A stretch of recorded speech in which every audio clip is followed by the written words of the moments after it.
Have you or a loved one been injured in an accident? Are you struggling to recover fair compensation? Look no further. At Phillips Law Firm, the experienced personal injury attorneys will fight for your rights and get you the justice and compensation you deserve. They handle a wide range of cases, including car accidents, slip and falls, medical malpractice, and workplace injuries. Justice is a phone call away, so don't wait. Call today for a free case review. Call 1-800-JUSTICE or visit justiceforyou.com. Hello, I'm actor and small business owner Ty Burrell, and I'm going to tell you how Innovation Refund's network of independent tax attorneys help eligible small businesses file for the ERC. Also, they're letting me play with the soundboard, and I love it.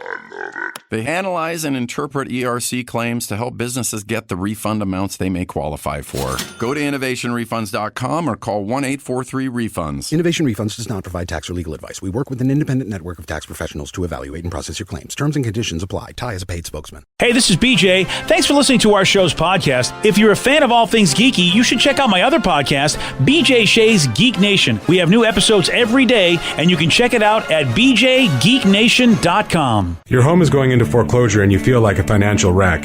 You don't know where to turn for accurate information. I'm bankruptcy attorney Travis Gagne. Let's talk about some legal options. If we work quickly, we can propose a plan to save your home, modify the loan, or in many cases even eliminate your second mortgage.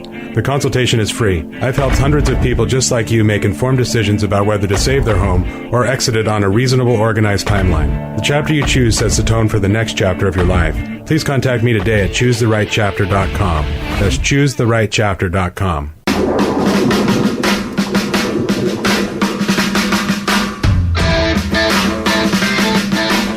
99.9 KISW, The Rock of Seattle.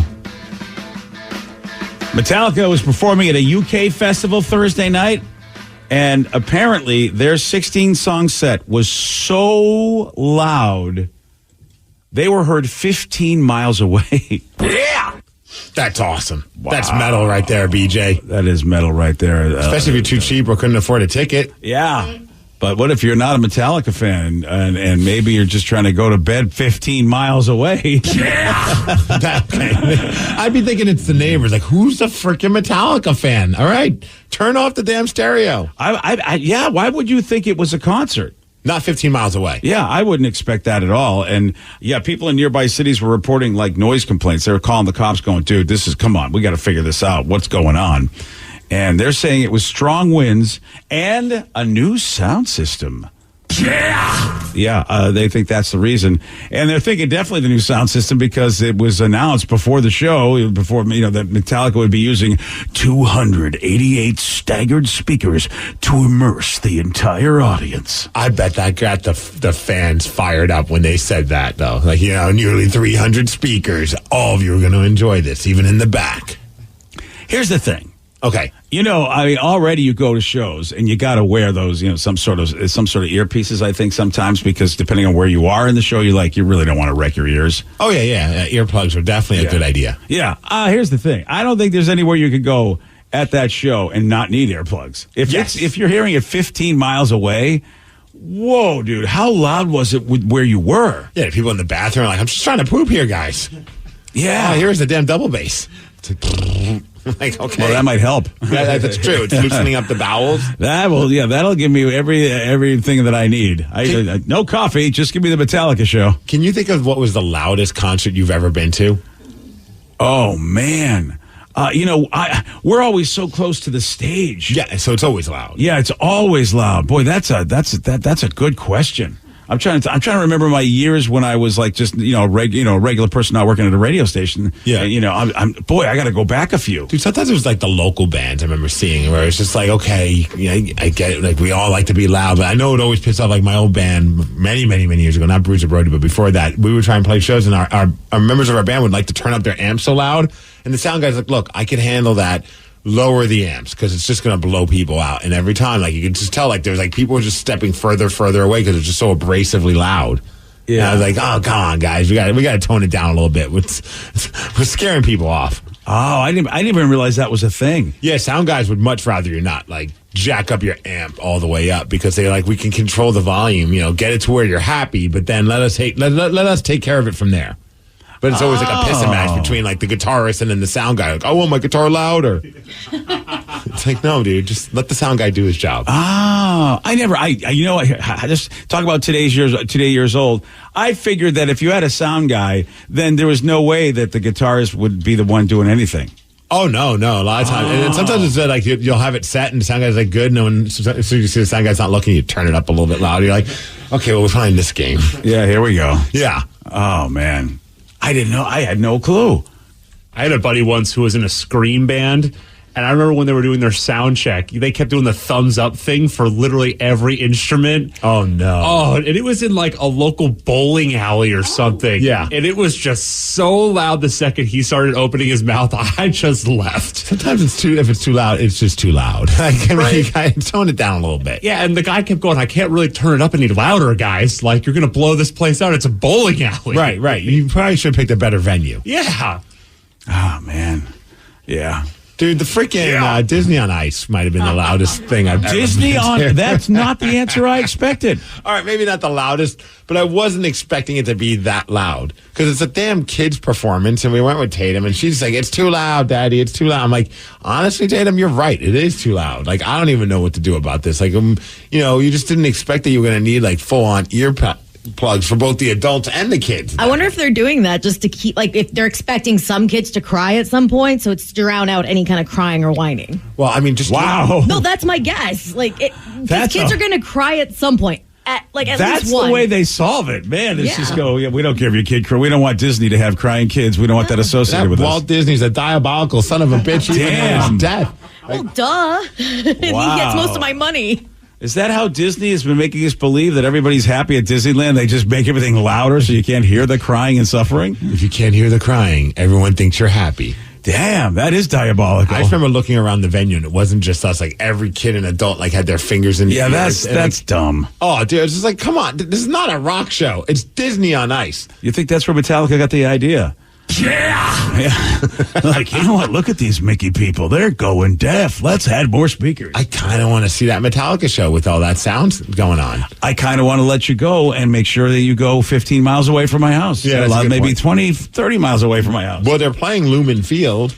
That is right. Well, it's like in like 20 years from now. I can't remember when that concert is, but it's like next year, I think. Well, yeah, Mercer Island is. I don't think we're 20 miles. We're not 15 miles away. I was about to say you might get to hear it. Yeah, because I mean, we're not too far. We're not too far from the water. In all fairness, I think they're probably just using the sound system for Lumen Field and not like. I mean, they'll bring their own sound, but I don't know if it's going to be on that same level. But I want to be immersed in an audio experience. It might be. Oh, man, BJ, I might just swing by your place and save a couple dollars. That's all you got to do. You can sit on my deck. Beer's cheaper. Yeah. It's only 7 miles. Oh, you're going to be able to hear it crystal clear. Yeah, you're going to hear the whole show. That's fantastic. You know what? I just need to basically let people be in my driveway. I get drunk enough, you don't even remember that you weren't there. Like, you don't remember what the hell they were doing. I'm going to start selling tickets. Yeah. Tickets to Metallica in my driveway. That's the way to go, man. I've heard of people like sit outside of concert venues and just like the outdoor stadiums. I did Taylor Swift. I saw a few people like they couldn't get tickets, so they just went with a lawn chair and just sat outside and listened to the music that way. Well, yeah, if you definitely could do that with Metallica's new system, apparently. Right. Yeah, why get it? Like you said, the beers are cheaper. Not a bad idea. Tap into the feed on one of the big screens. Tap into one of the. Yeah, you got to have a hacker friend, right? And then you can just put the big screen on your phone. Just FaceTime me and point it at the big screen. Really, what you could do is just get a Metallica concert video and turn down the volume. And the guys you're just watching the guys, and hey, if you're drunk enough, it's close enough. Yeah. Every once in a while, I'll match up. Yeah, this lip syncing is off, but I'm okay. I'm okay with that. Okay, this story. This story is just ridiculous. A sports mascot was knocked out by a UFC fighter and ended up in the ER. Steve's going to tell you all about this. He's got the Migs report for you at 6:17 on The Rock. BJ and Migs, mornings on The Rock, 99.9 KISW. They called him the most powerful man in Hollywood, and he really was for decades. He extended his tentacles like an octopus throughout the entire entertainment industry. Mr. Lou Wasserman. This is Glitter and Might, an Odyssey Originals documentary podcast series written and narrated by me, Sean Levy. All episodes are available on the Odyssey app or wherever you get your podcasts. 99.9 KISW, The Rock of Seattle. Well informed on the issues of the day? Not this guy. Live from the KISW News Center in downtown Seattle, this is the Migs Report. Well, thanks, you guys. Thanks to Palace Law for giving us the Migs Report. And damn it, I should have told Joe about this before if I would have known ahead of time, because today is your day. It's National Magic Day. Yes, the Joe Genie Day. The great Joe Genie could have done us could have given us a magic trick today. Yeah. I will pull something out of somewhere. All right, well, let's find out by HR before we do that, because it's also National Jerky Day, and we don't need any of that kind of stuff. Don't pull the jerky out of the hat. Bad timing. But, BJ, here's a day for you. Let's see if you could guess what day today is based on what I'm humming. Okay? Yeah.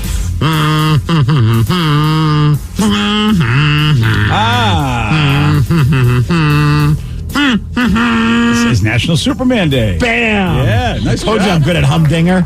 Yeah. I thought it was Planet of the Apes. Planet of the Apes? I don't know the theme to Planet It's of the Apes. like the weird, like at the beginning with the weird little thing. I can't remember the theme for Planet of the Apes. I'm just stoked because I always get the Superman theme and the Death March theme. I get those two confused sometimes. Well, luckily you got the right one. I picked the right one today. I deserve a cookie. Maybe a peanut butter cookie because it's National Peanut Butter. There we go. It all comes full cookie. Strange day today. All right.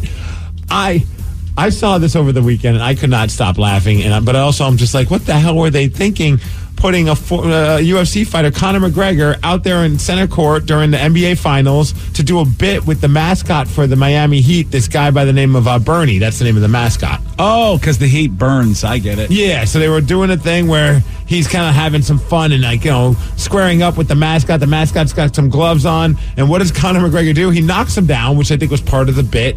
But then, for some reason, McGregor gets over him and just launches another punch right at the face of the mascot. I don't know if you'll see it. So the video out there, he gives him the one punch. It looks like he completely just clipped the top of the mascot head. But the second one, he just hovers over him and just kind of like full force punches the mascot in the face. And look, I know he's got a mascot thing on, but it's not like he's got like a protective shield. It's just like a fuzzy piece of cloth.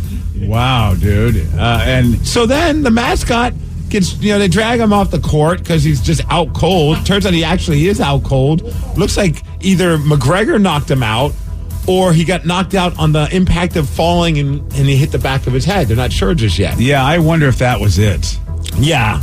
And of course, McGregor's laughing. He's spraying him with, ironically enough, a pain relief spray that he was promoting at the time, which I think is hilarious. The mascot has to go to the ER. Wow.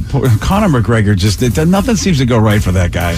So here's the public address guy just doing the play-by-play as Conor McGregor knocks out Bernie, the mascot for the Miami Heat. Witnesses say they heard a loud moaning noise coming from a parked truck. Hold on, hit it. Stop it. There. That's not it. Oh, yeah.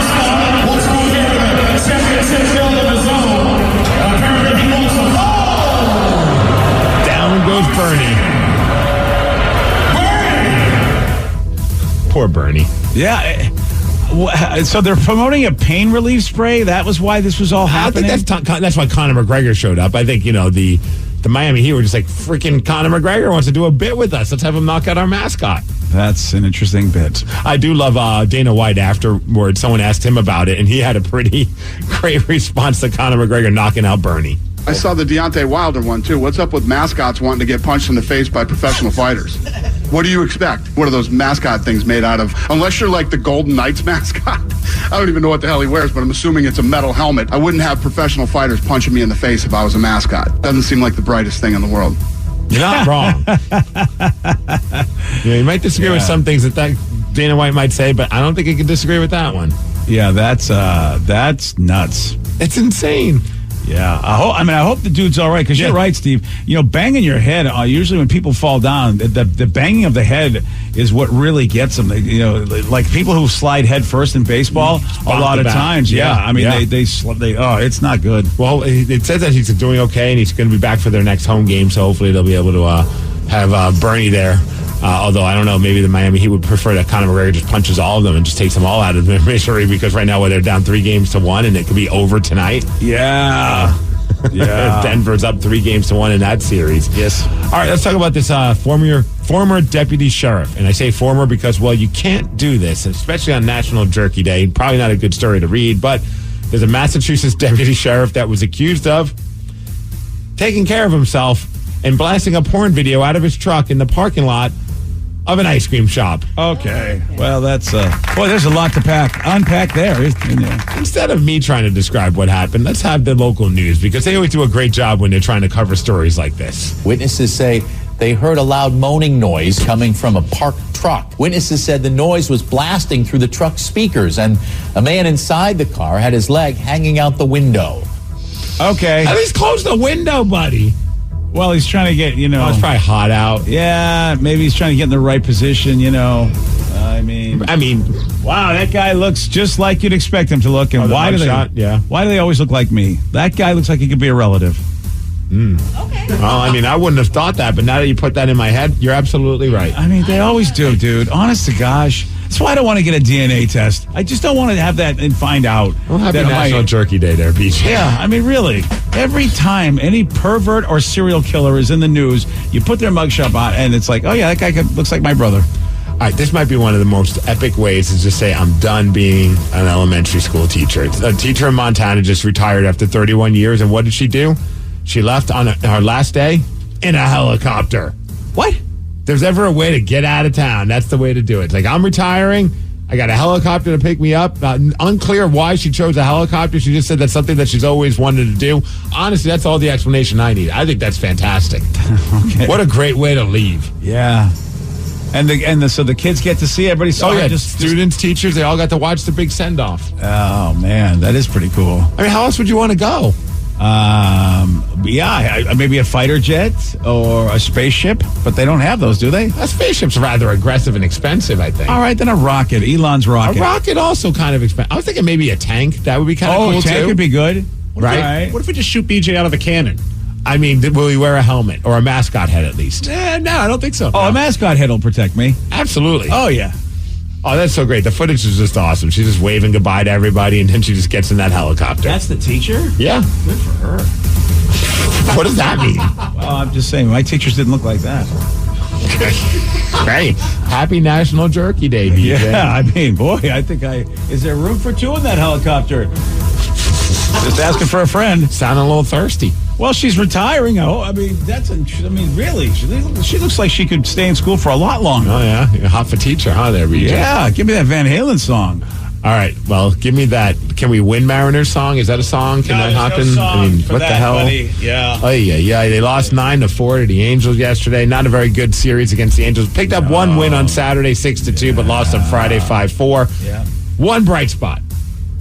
Teoscar Hernandez, 3 hits yesterday, including a 2-run homer in the 4th, BJ. Where are we in our 20-game countdown, baby? I have no idea, but we're getting closer to 250. I got to imagine. He's at 248. I have been watching. Oh, look at you. Oh, yeah. I love that we have a newfound interest for a player that we probably wouldn't have cared about. Yeah. So he's at 248. I feel like you only have a few games left. We figured it out last week and we already forgot. I know. Yeah. I have the date in the other room. I think it's like the 16th or the 20th, but we don't have much time left. He needs a couple more 3-hit games. Yeah. Yeah, man, that bothered me because I was like, oh my gosh, he's 2 points away from 250 and I got to buy you coffee. I do love Scott's service. He goes, rough road trip. Obviously didn't play good. Yeah, thanks. Thanks, coach. He also said, right when I think we're starting to turn the corner a little bit, you take a step backwards. So frustrating in that regard. Yeah. You think, coach? Yeah. Well, up next, they're at home taking on the Miami Marlins. Vegas, they can wrap up the Stanley Cup Finals tomorrow. They're up 3-1. They won over the weekend, so they could end it in Las Vegas, which would just be bonkers for the Stanley Cup Finals. Could you imagine they win the Stanley Cup in their hometown in a place like Vegas? Nobody's going to bed. I feel like, including the players. Sometimes you just feel like, is the fix in? Is that why they decided to lose one game in Florida? You just wonder. I don't think you want to play that kind of game. I do. I'm in Vegas. I'm gambling. That's fair. That's very fair. Hey, shout out to Sue Bird. Her jersey was retired, and I believe she's still talking. Oh, Did you hear about the induction ceremony? No, I didn't realize it's not just her. I'm just giving a hard time. It was an awesome ceremony. It almost turned into a roast of each other and other players. Everybody showed up to show her love, and deservingly so. I mean, truly an icon in this town and one of the greatest to ever play that's in the WNBA. But they allotted 45 minutes, I think, for the induction ceremony.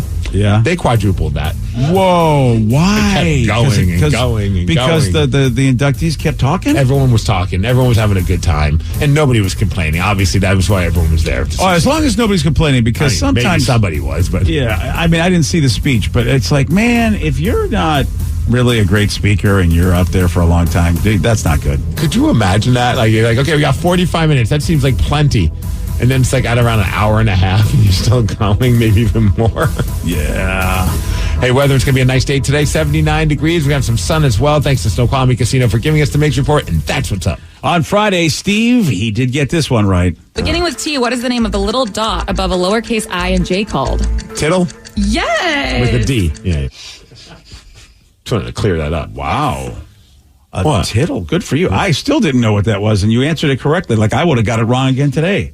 I don't know if I've ever known that dot's called a tittle. I always just heard those stupid facts. Yeah. You know, like one of those things where it's like you read it on the internet and it just kind of stuck with me because the name. Right. It's like, why would you just call it a dot? You know what I mean? It's like, why do we have to come up with the word tittle? And then, of course, was it so that we can all laugh? Is that why? They said, you know what? We need a better word than dot. Let's come up with a word that people will go, ha, ha, ha. This will make everyone remember it. Don't forget, Jim, when you go to Uranus, bring your tittle. I mean, really, that's is that why they come up with these names? I don't know, man. Yeah. All right. Well, you want a shot at beating Steve? You got it. 206-803-ROCK. We're playing Beat Migs. We'll do it at 6:47 on The Rock. Today's podcast was brought to you by Travis Gagne, bankruptcy attorney. He's here right now and has agreed to answer more of your questions about bankruptcy. What's the difference between filing for bankruptcy and credit counseling? Credit counseling is a useful process in some circumstances, but it does show up on your credit. In fact, from a credit scoring standpoint, credit counseling shows up just like a bankruptcy, so it's going to affect your credit as negatively as filing bankruptcy. In credit counseling, the idea is that a credit counselor works with your creditors on your behalf to try to lower interest rates or work out payment plans with your creditors to pay back your debt over time. In credit counseling, you almost always pay back 100% of the debt, sometimes at lower interest. And of course, some creditors will participate in that process and some won't. So you're usually left with kind of a mixed result with credit counseling and, of course, a high payment. Thanks, Travis. If you have more questions about bankruptcy, you can reach out to Travis anytime at choosetherightchapter.com. That's choosetherightchapter.com. Thanks for listening.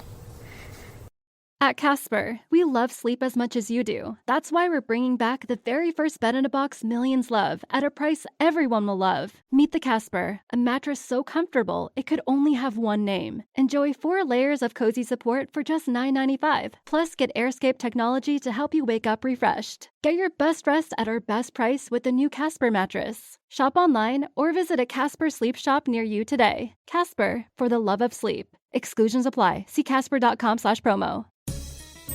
Have you been in an accident that wasn't your fault? Feeling overwhelmed and unsure what to do next? Look no further. The personal injury attorneys at Phillips Law Firm are here to help. Phillips Law Firm understands that accidents can turn your life upside down. That's why they're dedicated to fighting for the compensation you deserve and to making the process as stress-free as possible. Don't wait any longer. Call now, 1-800-JUSTICE, or visit justiceforyou.com. Hello, I'm actor and small business owner Ty Burrell, and I'm going to tell you how Innovation Refund's network of independent tax attorneys help eligible small businesses file for the ERC. Also, they're letting me play with the soundboard, and I love it. They analyze and interpret ERC claims to help businesses get the refund amounts they may qualify for. Go to innovationrefunds.com or call 1-843-REFUNDS. Innovation Refunds does not provide tax or legal advice. We work with an independent network of tax professionals to evaluate and process your claims. Terms and conditions apply. Ty is a paid spokesman. Hey, this is BJ. Thanks for listening to our show's podcast. If you're a fan of all things geeky, you should check out my other podcast, BJ Shea's Geek Nation. We have new episodes every day, and you can check it out at bjgeeknation.com. Your wages are being garnished. We can stop that now. It's hard enough to pay your bills when things are good, let alone when a big chunk of your take-home pay is gone before you even get your check. I'm bankruptcy attorney Travis Gagne, and I can stop the garnishment and get the creditors off your back immediately, often the same day as our consultation. Both Chapter 7 and 13 provide bankruptcy relief, but choosing the right chapter is crucial. In a free consultation, we can create a plan to get your finances back under your control. The chapter you choose sets the tone for the next chapter of your life. Please contact me today at ChooseTheRightChapter.com. That's ChooseTheRightChapter.com. 99.9 KISW, the Rock of Seattle, presenting Ghost at the White River Amphitheater on August 4th. And I know you want those tickets. And you know us. We are your ticket pimps. And really, you don't have to do anything. You don't even have to talk to us. We made it really easy for you guys. Yeah. You do have to listen to us. Just log in and... Okay, we made it hard for you guys. Yeah, I mean, slightly. Just log in and listen to KISW. You can do it in two ways. Log in and listen on the Odyssey app, AUDACY, Odyssey. Or log in and listen at KISW.com. And Steve, you know how this works. The more you listen, the more chances you get at winning. Steve said it was simple. He's not kidding. You want more info? Go to KISW.com. Let's play B Migs. It's time to play the game. So everybody scream his name. B Migs, don't be a loser. Whoa, B Migs, you're a loser.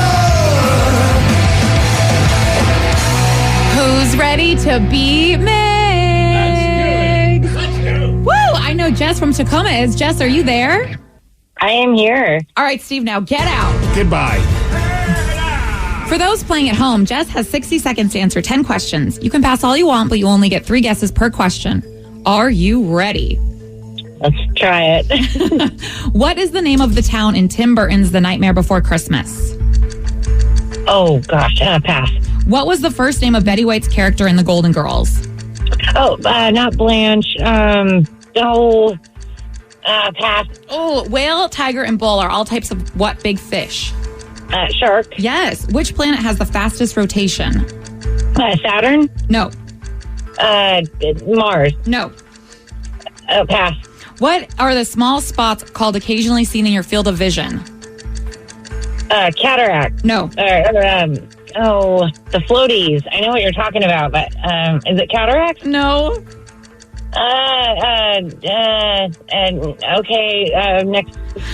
What eternal organ can regenerate itself? The liver? Yes. Same name as another animal. What is a female alligator called? Same name as another animal. A hen? No.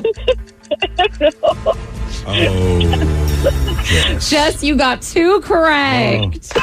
And Drop one of them you were so close with. Yeah. But which one? I mean, before Steve comes back, the small spots one. Don't say anything, but the small spots one, you were so close. Dang it. Okay, well, I need to, hey, look, I already expected to lose on this, but it was fun. Hey, you never know. Steve does. Steve could have had a long weekend. Yeah, he could do even worse than you. But it's a very Florida Panthers vibe that I'm getting. He's already expected to lose. I'm going to judge if you do worse. But, Steve, are you ready? Oh. Hey, what if I beat him, though? You're finally catching up to the conversation. Thank you. Yes, good for you. Very Ted Lasso of you. What is the name of the town in Tim Burton's The Nightmare Before Christmas? You're in a town? I don't know. Darktown. No. Darktown. Christmasville. No. Whoville. No. What was the first name of Betty White's character in The Golden Girls? Betty? No. I don't know. Pass. Whale, tiger, and bull are all types of what big fish?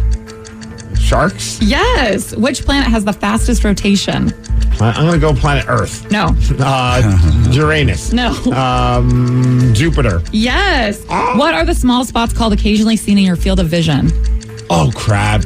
I know this because every time my vision check. I don't know anymore, though. Opticals. No. Dots. No. Nope. Boogers. No. Yeah. What eternal organ can regenerate itself? What eternal organ? The tongue. No. The skin. No. Yes. The liver. Skin. Yes. Whatever. Same name as another animal. What is the female alligator called? Gator? No. Same name. Doe. No. A buck. No. 3 correct, and that is actually a win, Steve. Big win, Steve-O. Barely. That was a close win, though, okay? Really to be shouldn't fair. have been. I'll be honest with you. Really Don't matter. 3-2, 6-2, 10-2. Yeah. A W is a W. All righty, Jess. Thanks for playing. Hey, fun game, and Yeah, there you go. Was There it goes fun? Jess. There goes Jess. Fun for me. I got the W. Jess, call in anytime, just not when we're here. All right, anyway. Those were tough questions. I didn't think they were that hard. It's just, if you know stuff, I think Vicky's like, I would have known this. Yeah, I feel like Vicky would have kicked y'all's booty. Well, because she knows the Golden Girls. That's a big okay, part. yes, Betty White's character. Rose. Yes. Rose Nyland Yeah, from aren't you, St. Olaf. Aren't you like watching it all nonstop she's right now? totally Oh, it's my binging. third binge right now. Yeah. Third binge. Yes. She literally said her first name, last name, and what town the character's from. No. So you know she's binging because I can tell you that about certain shows that I'm binging. You just know it's the binge. To be fair, the whole joke is back in St. Olaf, and everyone just groans like, oh, another St. Olaf story. That's her big thing. Yes. Still rest my case. And Vicky, the name of the town in Tim Burton's The Nightmare Before Christmas? Halloween Town. Yes. Calling it Christmas Town or whatever I was saying was actually on the right. Christmasville, yeah. Yeah, I was on the right path. And Jess was really close with this. What are the small spots called occasionally seen in your field of vision? Yeah, she could have tied you. It's floaters, right? It's floaters, and she said floaties. Yeah. Oh. Yeah. And does anyone know, same name as another animal, what is a female alligator called? Is it like a cow? It's a cow. Yeah. Because Vicky would have kicked ass. Because I think the male ones are called bulls. Yep. I didn't even know that. I just thought they were all gators. Alligators. Like I said, same name as another animal, and you just said gator. Yeah. That's the same animal, just a little nickname. Yeah. You know what? I thought maybe you had a trick question. Yeah. The trick was just ask Steve a question. Yes. Well, congratulations on still winning. I guess. Thank you. You know what? Yeah. Sometimes, you know what? Sometimes that happens. Thank goodness I got Jupiter. Yeah, Jupiter. Really? Massive guess. Yeah, we could tell. Yeah. Which I didn't know. I wouldn't have guessed Jupiter. Somehow you think a giant planet doesn't have a faster rotation. Right. So that would have been, I would have been so mad at that one. So good job, Steve. Thank you. Hey, boy, they're really talking about that AI, aren't they? Artificial intelligence is everywhere. Is it still happening? It's still we happening. Haven't shut it down yet? Everybody's using it, even though so many experts have said we really shouldn't be using it. Yeah, I've seen a few people like, dude, the toothpaste is out of the tube, but we should probably figure out how to get it back in there. Yeah, it's pretty wild. And it's like, whenever super smart people go, yeah, maybe we shouldn't do this, people go, what do you know? And then we end up where we are. So we'll probably look back on it like 6 years from now and be like, that was a bad idea.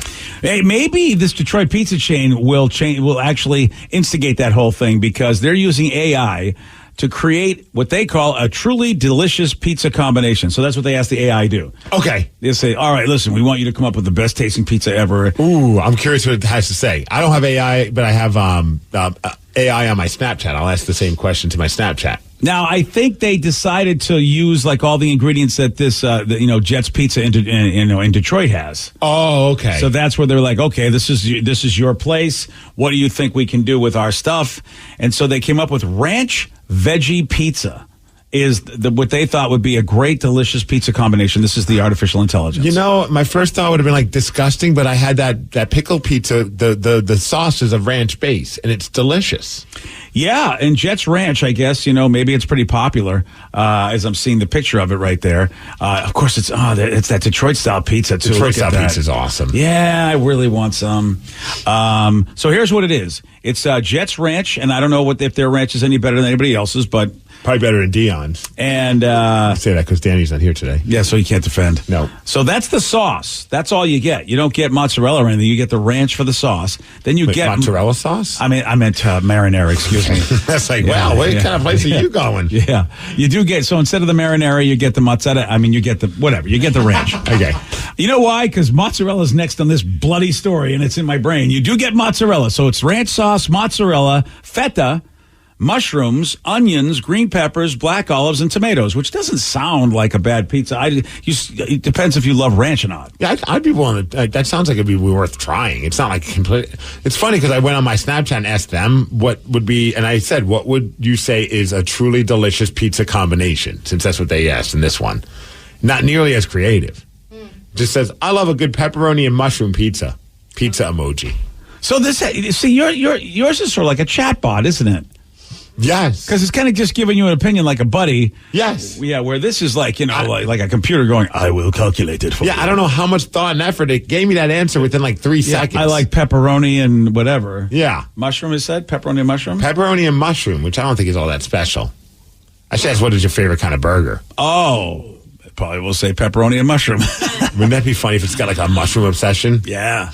Jets is adding it to their menu, though. They're going to try it out. They said, okay, the AI said this could be a great tasting pizza with our ranch sauce and all the other stuff. So if you're in Detroit, now through July 10th, you can try Jets Pizza, artificially intelligent created pizza. All right, I have an issue with my AI now. Now, so you asked it about a burger. I caught it in a lie, BJ. Why? A massive lie. Because remember, I just asked, hey, what kind of pizza do you think is a delicious combination? It says, I love a good pepperoni and mushroom pizza. Okay. So I said, what is your favorite kind of burger?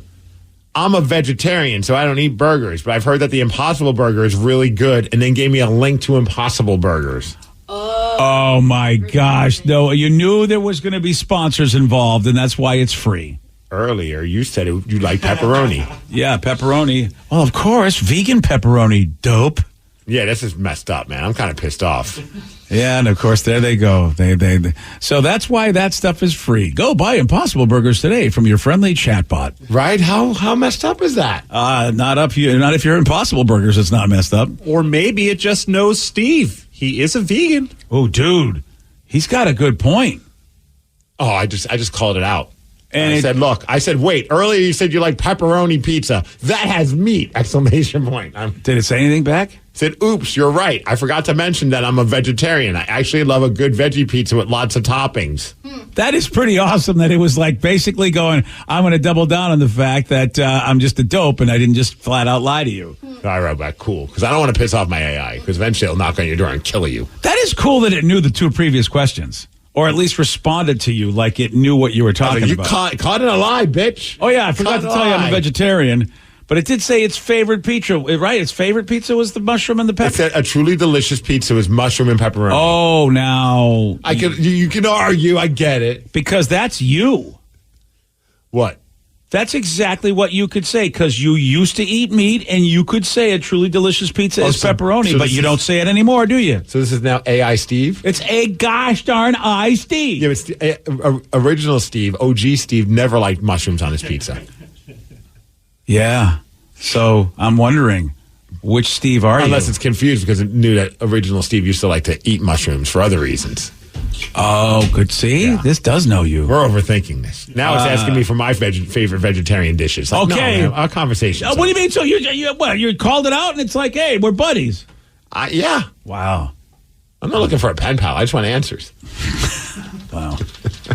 All right, if you want answers, then maybe we have them. If you have any relationship issues, a problem at work, anything where you need some advice, it doesn't matter how random you think it is, maybe we have your answers. And I think we're here, though Steve may be just a chatbot. I don't know. We do have another update about the Little League Baseball pitcher. What? It happened this weekend. Okay, this is pretty awesome. I will tell you more about the story of this baseball pitcher who's been with us through the entire Help Wanted that we've been doing.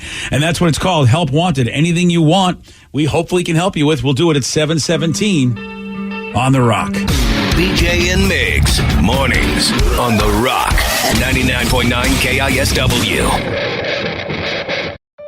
They called him the most powerful man in Hollywood, and he really was for decades. He extended his tentacles like an octopus throughout the entire entertainment industry. Mr. Lou Wasserman. This is Glitter and Might, an Odyssey Originals documentary podcast series written and narrated by me, Sean Levy. All episodes are available on the Odyssey app or wherever you get your podcasts. So, I just got the State Farm Personal Price Plan on my car insurance. So you told your agent you play the bagpipes for your dog? What? No, I didn't get that personal. My agent just helped me create an affordable price just for me. Okay, let me show you what I've been working on. Hey, Buster! Call State Farm agent Sierra Belleville in Bellingham today. Prices vary by state. Options selected by customer. Availability and eligibility may vary. Is your relationship going sideways? Have a family issue? Problems with your coworker? Do you need advice? We're here to help. No problem is too dumb. No dilemma is too silly. This is Help Wanted with BJ and Migs.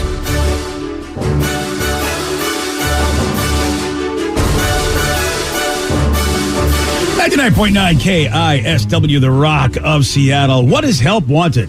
Well, we've been getting lots of phone calls, lots of texts. People saying, hey, what do you think, guys? Anything you can do for me? And, Steve was like, I think we should do it. I mean, listeners all those can't contain this. We need to have a whole segment called Help Wanted for any problem you may have. Relationship, work, whatever, how dumb you think it may be, we're here for you. The cup is overfilling with dumb things that people need our help with. And some serious things and some funny things as well. 206-803-ROCK. That is the number to call. That's the number to text, 206-803-ROCK. And we've had, so far in the short history of this fine segment, we've actually had a story arc happen with this kid in the Little League. Yeah, we have an update. So a while back, we had a parent said, how do we handle a kid wants to be a pitcher? The coach is not letting him have that opportunity. How do you do this? And we've had a ton of different people chiming in with their opinions. Eventually, I guess the kid went up to the coach and said, hey, I've been working on my pitching. Give me a chance. And you're supposed to get a chance this weekend. And so he said, let us know how it goes. Oh, that's right. Yeah. Right. So he finally was going to get a chance to get on the mound and pitch. Well, he said, here's a little league update for a Help Wanted. Gabe was super excited to call and tell you guys about his game on Saturday. However, it isn't a positive update. Gabe didn't want to call him with the news, so he just wanted me to send this text. When warming up on Saturday, Gabe was told he would not be the starting pitcher. Whoa! But one of the other coach's kids would be. Again, they went with the coach's kid. Wow! Now Gabe reminded his coach what he said on Thursday, and then he would get the pitch, and then the coach said, "Well, it all depends on the score." All right, so they're going to put him in, I guess, if the team's not doing well. He says, "Well, in the third inning, our team is down 10 runs, and coach made a pitching change, but it wasn't to Gabe." It was to his own son. Whoa. The game was called after the fourth inning due to the 10-run rule, and Gabe was deflated and upset. After the team huddled, the coach pulled Gabe aside, apologized to him. He told Gabe that the game was, this is great, the game was closer than what the score showed, and he couldn't put an inexperienced pitcher in, and he knows that he's upset, but he needs to learn to control his emotions and stay positive and cheer on his teammates as he is a leader. I will say that I'm proud of my son and how he's responding to this. We got home. He immediately wanted to go in the backyard and pitch. He said he wants to play ball. He wants to pitching lessons, and he wants to show everyone that he is a pitcher. I know it's not the update that everyone was hoping for, but if you guys know anyone who will give pitching lessons, please let us know. Side note, I did have a talk with the coach after everything. I won't go into detail, but I made it clear he failed as a coach that day. Thanks, guys. And next season, maybe we can arrange a time for Gabe so that he can pitch to BJ to build up his confidence. This may be something we can do. Okay. We might be able to give this kid a little bit of an amazing thing. Well, I don't know Are we starting our own little league? Dude, I don't know a lot of people, but I do know somebody, or I should say Joey D's as well knows somebody. Joey's looking at you like you're insane. He doesn't. Oh, no, he remembers. No, he knows. And I think, you know what, dude? If we could do this magic moment, and also, not that he needs our help promoting his business, but if we could get Kyle Bodie maybe to find a way, if we can get the kid to go to, or somehow the meeting, just so that the kid can actually, Kyle Bodie is somebody from this area. And Joe, if you want to tell the story, we met him and know him by playing Magic the Gathering. But Kyle has become a big deal in the world of Major League Baseball, especially when it comes to pitching. And I think it's a Driveline. Is that the name of his company? And all right, Joe, pressure's on. So Driveline is an incredible company that has revolutionized how pitchers get into shape, do what they do. And a lot of famous major league pitchers have said Driveline has changed my game and made me a better pitcher in the big leagues. So there's a guy we know. Wouldn't that be amazing if you had this guy who coaches big league pitchers, like major league, minor league players, and then a random little kid from little league? That would be amazing. I think the kid would probably be like, oh my God. I mean, and also, you know what? Every once in a while, you got to find a way to show that you got clout in this world, because that coach has definitely got clout. But the bottom, because he runs the team. I love this text who said, F that coach. But Yeah. they didn't use just the letter F. So, man, dude, Joey, I would love to see if we can somehow hook the kid up with, somehow, some way, even if it's for 5 minutes, just to give some tips. Just something, or just let the kid know that people care about him. Because, Kyle's the real deal. Kyle Bodie and Driveline's amazing. And how an aspiring young little pitcher, How cool would that be? Yeah, and it's all data driven. So like usually they handle college baseball players where they make you throw weighted balls. They put those little like sticker things on you and they show you on your screen how your muscles are moving. Yeah. So if the kid can get in early, I mean, it would definitely help. And then I think step 2 is hopefully find a different team with a different coach. That would also. Because I don't know if even if you show up being like, you show up and you're on the level of like a Major League Baseball pitcher, he'd probably still be like, I'm putting my son in, unless you're like, we're down by 20 runs. Here's what I'm thinking. I love that part where he's just like, 10-run score. But it was a lot closer than we thought. What we want to teach this kid is that you continue to show that you will not stop. This is adversity. So you want to go back to the coach and go, dude, I want to let you know that I've been working hard. So my thing is, if he could go back with a little certificate or a little something signed by one of the best companies when it comes to Major League pitching, and the kid somehow got involved with that, even if it was just talking to the dude, that shows a hell of initiative. And at that point, you go back to the coach, go, hey, I'm not quitting. Look what I just did. I want a shot pitching. And we have another text that says that there's another place called Base by Pros in Linwood. So depending on where you are, maybe because he was asking for suggestions. And I think even Johnny Brown's on the line. And Johnny, I know we've had on our show before, but his son actually went pretty far as a pitcher. So I think Johnny might be able to give a little bit of feedback on this as well. Hey, Johnny, welcome to the show. What you got, buddy? Oh, man, this kid, I'll help him. You'll help him. You'll see now. I will hope that on my dime, I would love to. I have a lot of pitching experience. I've coached for 32 years, and even at Mercer Island, I've trained kids at Mercer Island. But wherever that kid is, I will go to him and help him. Johnny's a good man. Johnny, what can he do about this coach? I mean, you heard the situation. I mean, you can help the kid be good, but he needs a chance. Walk away. Really? Man, I would have started that. That's the reason I coached my kids, but my kids, I never had favoritism, ever. Even though my son was one of the best pitchers in Westco at Meadowdale High School, and the King Cove, it's sad when coaches favor their kids over a potential all-star or a kid that just, works his tail off to try to, prove to himself that he belongs. And I would just like to make a difference. All right, Johnny, what we'll do is we'll put you on hold. We'll get your number and somehow get that number to these folks. And then if they want to somehow get with you and you can see how the kid's doing, give them a couple tips, then maybe you could sign a letter going, hey, I'm Johnny Brown, coach. I think this kid's amazing. I think that shows that the kid is doing whatever he can to convince that coach to give him a shot. Would you be willing to do that if you think the kid's worth a shot? You sign a little note, go, hey, coach, I'm Johnny Brown, and give the kid a shot. Could you do that? Would that help? I would do that, and I'll take him out to Stodd's baseball out in Newport. We'll do individual one-on-one. Like this. Just let me know what I can do. All right, Johnny. If you make the note, you have to say, I'm Johnny Brown, as heard on BJ and Migs on KISW. It's very important. That has to happen. Yeah. Otherwise, it's not going to have any clout. Yeah. All right, Johnny, you're a good man. Johnny, thank you so much. We'll put you on hold. Yeah, Sarah, get Johnny's number, and then somehow we'll get it to the folks. On the text line, you can find he texted first thing in the morning, the guy with the update about his kid, Gabe. Okay, cool. Yeah. Nice. Sounds like we got a plan. All right, so there we go. All right, Kyle Bodie, we don't need you, sorry. Well, you never know. Hey, if Kyle wants to help out too, I think he's getting advice and tips from as many pitching coaches as possible. Well, that would involve Joey reaching out to Kyle Bodie, and that means I know Joey did wipe his sweat off his brow when he heard that Johnny Brown called in. Kyle's a very busy man, guys. I don't know if I'm able to get a hold of him. Here we go. Right? Yeah, it's perhaps right. It's one of those things where Kyle go, I'm sorry, and you are? Who's this guy? Because Joey's told me. We played Magic together once, and he's bugging me. Joey told me he and Kyle were like best buddies on the Magic scene. Well, once you need them, the story changes. They're acquaintances now, BJ. That's what it is. All right, we're doing Help Wanted, 206-803-ROCK. That's the number to call. That's the number to text. There's Bridget in Woodinville that's on the phone. Bridget, you're on the Rock. Hey, good morning, gentlemen. Good morning, Bridget. What's up? What do we got for you? Or what do you got for us? Hey, so about a year and a half ago, we bought a property out in Stanwood, and we have an older neighbor. And I know that they've been on their property for like 30 years, but we have a chain link fence that allows them to view into the property, and they'd love to do that, like come up to the fence line and see what's going on. And yeah, so we put up some privacy slats in the chain link, and that hasn't been doing the job. And they have chickens, and we have 3 dogs, 2 of which are 2 German Shepherd puppies, training. But their chickens love coming up to the fence. And because our German Shepherds are prey-driven animals, they get curious. They want to go up to the fence. They bark at them to get them to go away.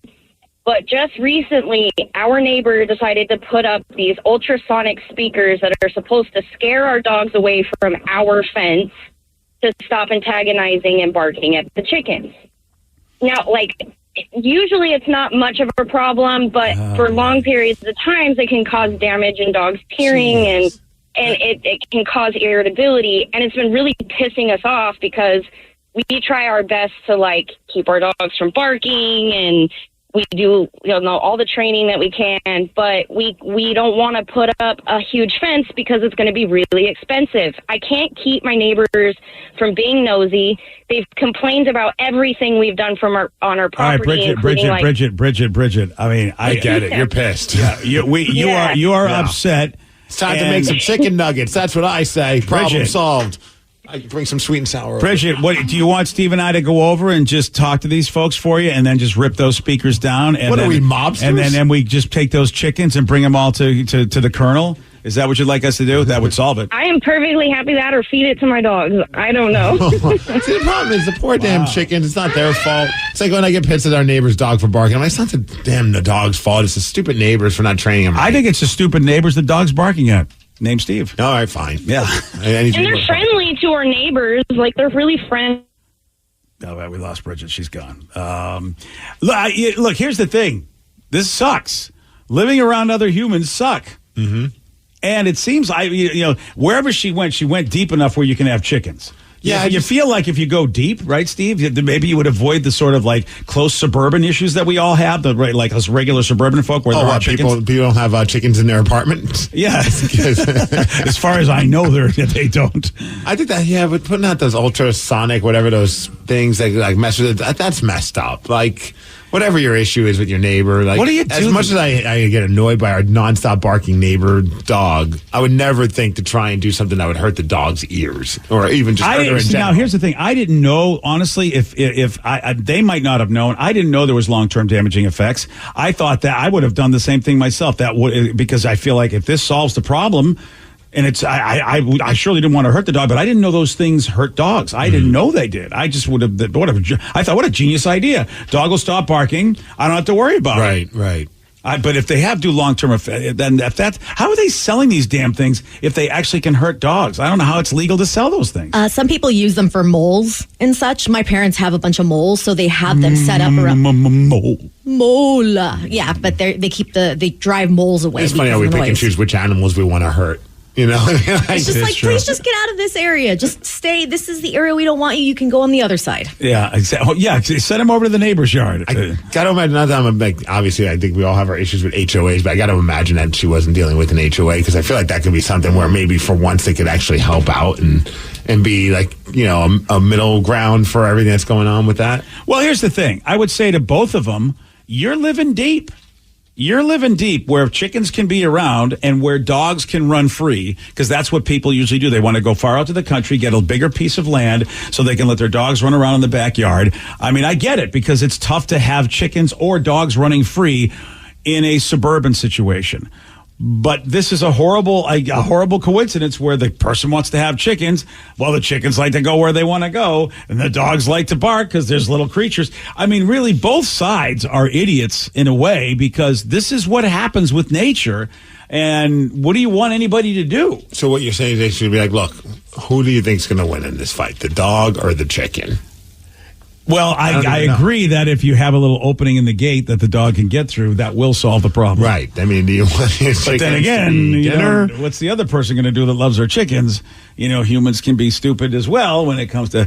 And I look, I know idiots is a. Well, if they're old, maybe they'll just kind of kick the bucket soon enough, and then you'll have new neighbors, and maybe they'll be nice, and they don't have chickens. Yeah. I don't think we're going to be able to help with this one. But she did say that a tall fence would fix it, but they don't have the money. Yeah. I get it. I would start saving up the money. That's a neighbor maybe stop peeking in on people's lives in the backyard. I mean, let people live their lives in their backyard. You don't need to be checking things out. Yeah, that's weird. I agree with that. That's very weird. Is it like a nosy neighbor just wanting to see what's going on? There have been nosy neighbors forever, though. I know. You got that, too? I mean, neighbors are weird, man. They sure are, Steve. I have to say, I get a lot of calls from your neighbors, and they do say... I didn't know that you had you gave them your number. Well, they know I know you, so they go, I got to talk to somebody. Maybe you can fix it. I go, I can't do anything. What are they, just on Facebook? They phone you on there? They phone me on the Facebook phone, and they go, dude, this Steve guy... Neighbors are weird. Shirtless all the time in the backyard. It's very strange. I tell him not to, guys. I told him shirtless for him is not a good look, but he does it anyway. Yeah. Well, I never thought this morning I would think, can a dog beat a chicken in a fight? I mean, I'm assuming yes. But I don't know how crazy chickens are.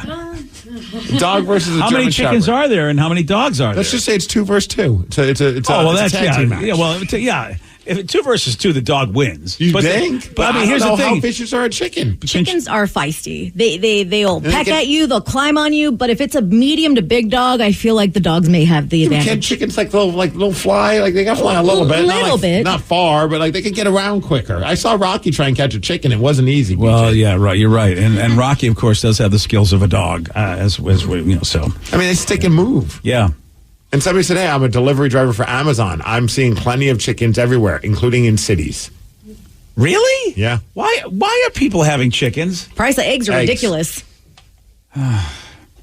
If my neighbor got chickens, I would be pissed. I have bad news. I don't think a chicken's going to win. You don't think a chicken's going to win the fight? Well, apparently the average adult chicken weighs between 5 and 10 pounds, and the average German Shepherd weighs between 66 and 88 pounds. I understand that the tail of the tape, that it leans more towards the Look, German I'll Shepherd. take that bet now. Well, how are we going to find out the answer to this? I don't want to hurt a dog or a chicken. We have this listener. If we sanction a chicken dog fight, that might solve her problems or solve her neighbor's problems. As long as the chicken and the dog sign a waiver, I'm okay with this. Yeah, it's okay. Yeah. I mean, this isn't going to be, we're not, this isn't something illegal. We're going to sanction it. AI figure it out for us. You know what? Who could win a fight? Oh, man. Your chatbot. All right, so we got to see. Is it just versus any dog, or you said a German Shepherd? Now you're changing your mind? No, I'm asking for you guys. It just takes longer to write dog. It's quicker to write dog than Who German could Shepherd. win a fight, a German Shepherd or a chicken? Fight. Who wins a fight in a German Shepherd or a chicken? Let's see what the AI says. Shepherd. I don't know. I'm a vegetarian. I would never fight a German Shepherd and a chicken. I know, right? Yeah. I got a vegan AI guy over here. Here we go. All right, who can win a fight? I probably put a comma in there. Yeah. Right? Yeah. Okay, here we go. German Shepherd or a chicken? Okay, and the chatbot says, this one's tough. No, give a quick answer. And I don't know if Joe's my robot friend over here, but I don't think a fight between a German Shepherd and a chicken would be very fair. German Shepherds are much larger and stronger than chickens. Dog emoji, chicken emoji. Okay, then. I think we have our answer. But if you still would like to have a bet, I will set up a dog and chicken fight. And, of course, I'll say Vicky did it, and that way I won't get arrested. Yay. That's it. All right, well, I think we were helpful. Look, neighbors, things are tough. It sucks. It sucks having neighbors that are just weirder than you, and that's just what it is. This is why we need, neighbor Yelp. I know, Nextdoor app, whatever, but, that way when you're about to buy a house, you can get, the Yelp reviews of the neighbors that are right next to you. You know what? I would also advise, Bridget? Bridget, talk to Taryn Daly, because Taryn has chickens, and apparently she gets along with her neighbors. So maybe Taryn can talk about how to be a responsible chicken owner. I don't know how many neighbors Taryn has right by her though. Well, see, I don't. Yeah, we didn't know from Bridget either. How many, how big her space is. If she's just got a regular size space, like it is, I think a basic backyard. Yeah, if it's a basic backyard. Oh, yeah. Because if there was a giant piece of property, or, at least, say 3 times the average piece of property, I don't know what you could see looking in anyway. You know what I mean? But you're right. If it was just regular. She said, sorry, my guys, my phone dropped out, but I have 2 80-pound German Shepherds in a completely fenced-in yard. They don't get out, and they don't even bark unless the chickens are on the fence line. So, how big is your place? It feels like you have a regular-sized place. And how dumb are those chickens? They're very dumb. Oh, yeah. Like, I don't know the intelligence of a chicken, to be honest with you. I don't either, but if you're going to walk around, you would not walk towards the deadly beast that's right across the fence. 80-pound German Shepherd. They probably forget, though. They don't got big brains, so they probably go, oh, my God, it's so scary. And then they take 5 steps. Hey, man, what do you want to do? Hey, let's go walk over there. Yeah, let's go check out that fence. That's cool. Our owners used to stare into this backyard all the time. We should, too. Let's go check it out. Oh, there's scary dogs out there. What do you want to do? Let's go walk over there. Chickens don't go gobble gobble. Yeah, they don't go. Where do they go? Gobble. Is that them? I think it's cock-a-doodle-doo. I think it's because a rooster and a chicken, right? That's like a dog and a chicken got together in a very unsanctioned relationship. That's what you do. That's how they used to do it in the medieval times. You marry one of the dogs to one of the chickens, then that way both families are now joined and get along. What? That's what you do. That's what they did in the old-timey days. They were like, I will give you my daughter, and we will no longer be feuding kingdoms. I know a dog is definitely going to win. I have my own chickens and a medium-sized dog, and the dog definitely won. All right, text her with your chickens. How do you get along with your neighbors? They don't have any more chickens. I think the dog won the fight. Oh, all right. Well, I think we have a solution. Yeah. I'm sorry to say. Chicken tenders. Chicken tenders for the win. I mean, look, I feel like I sanction this. Because, we and they have a half-acre property. A half acre. Yeah. Is that big? I have no idea. It's smaller than an acre. Thanks, buddy. You're welcome. I know. Big compared to what I have. Okay. Yeah. All right. I don't know if that's big enough to have privacy. How many square feet is that? You think I have? Yeah, I don't have no clue. I know I'm so bad at that stuff. It looks like it's about maybe almost half the size of a football field. Yeah. Okay, that's still not super huge. Mm-hmm. Okay. That's not super huge, actually. See, that's enough where you can really do, you can spy on your neighbors. You can see everything. I don't think you should have chickens on a spot like that. I'm sorry. I know people think. I really don't. And frankly, if you've got anti-chicken sentiment that you're pushing out there on our airwaves is not acceptable. I don't like it. I know eggs are expensive, but you know what? I don't want to live I don't want to live next to a farm. Oh, damn. Just first, I said my wiener dog has killed 2 neighbors' chickens. And that's a wiener dog, Steve. Yeah, this is not an argument anymore. Yeah. Oh, yeah? You're not. I really want to bet you. No, I'm not willing to bet. Feel like you said you were going to do it. I know. On any given Sunday or any given day where chickens and dogs are fighting, you never know what could happen. But easy money. I had easy money there. Yeah. Damn it. I'm going to hard pass on that one. All right. Well, we really didn't help anybody. I think you need to get a really big fence. Save up now. Just save your money. Yeah. And I'm really sorry that this person's hurting your dog with that thing. I don't know how to fix that, unfortunately, unless you call the cops, and maybe the cops can actually do something if, in fact, it can be proven that they're hurting your dogs. That sucks. That does suck. All right, we got a family that found something extremely odd in their parents' bathroom, and they found 1 million of them. What is it? I'm going to tell you at 7:51 on The Rock. Today's podcast was brought to you by Travis Gagne, bankruptcy attorney. He's here right now and has agreed to answer more of your questions about bankruptcy. Here's another listener question. How do I rebuild my credit after filing bankruptcy?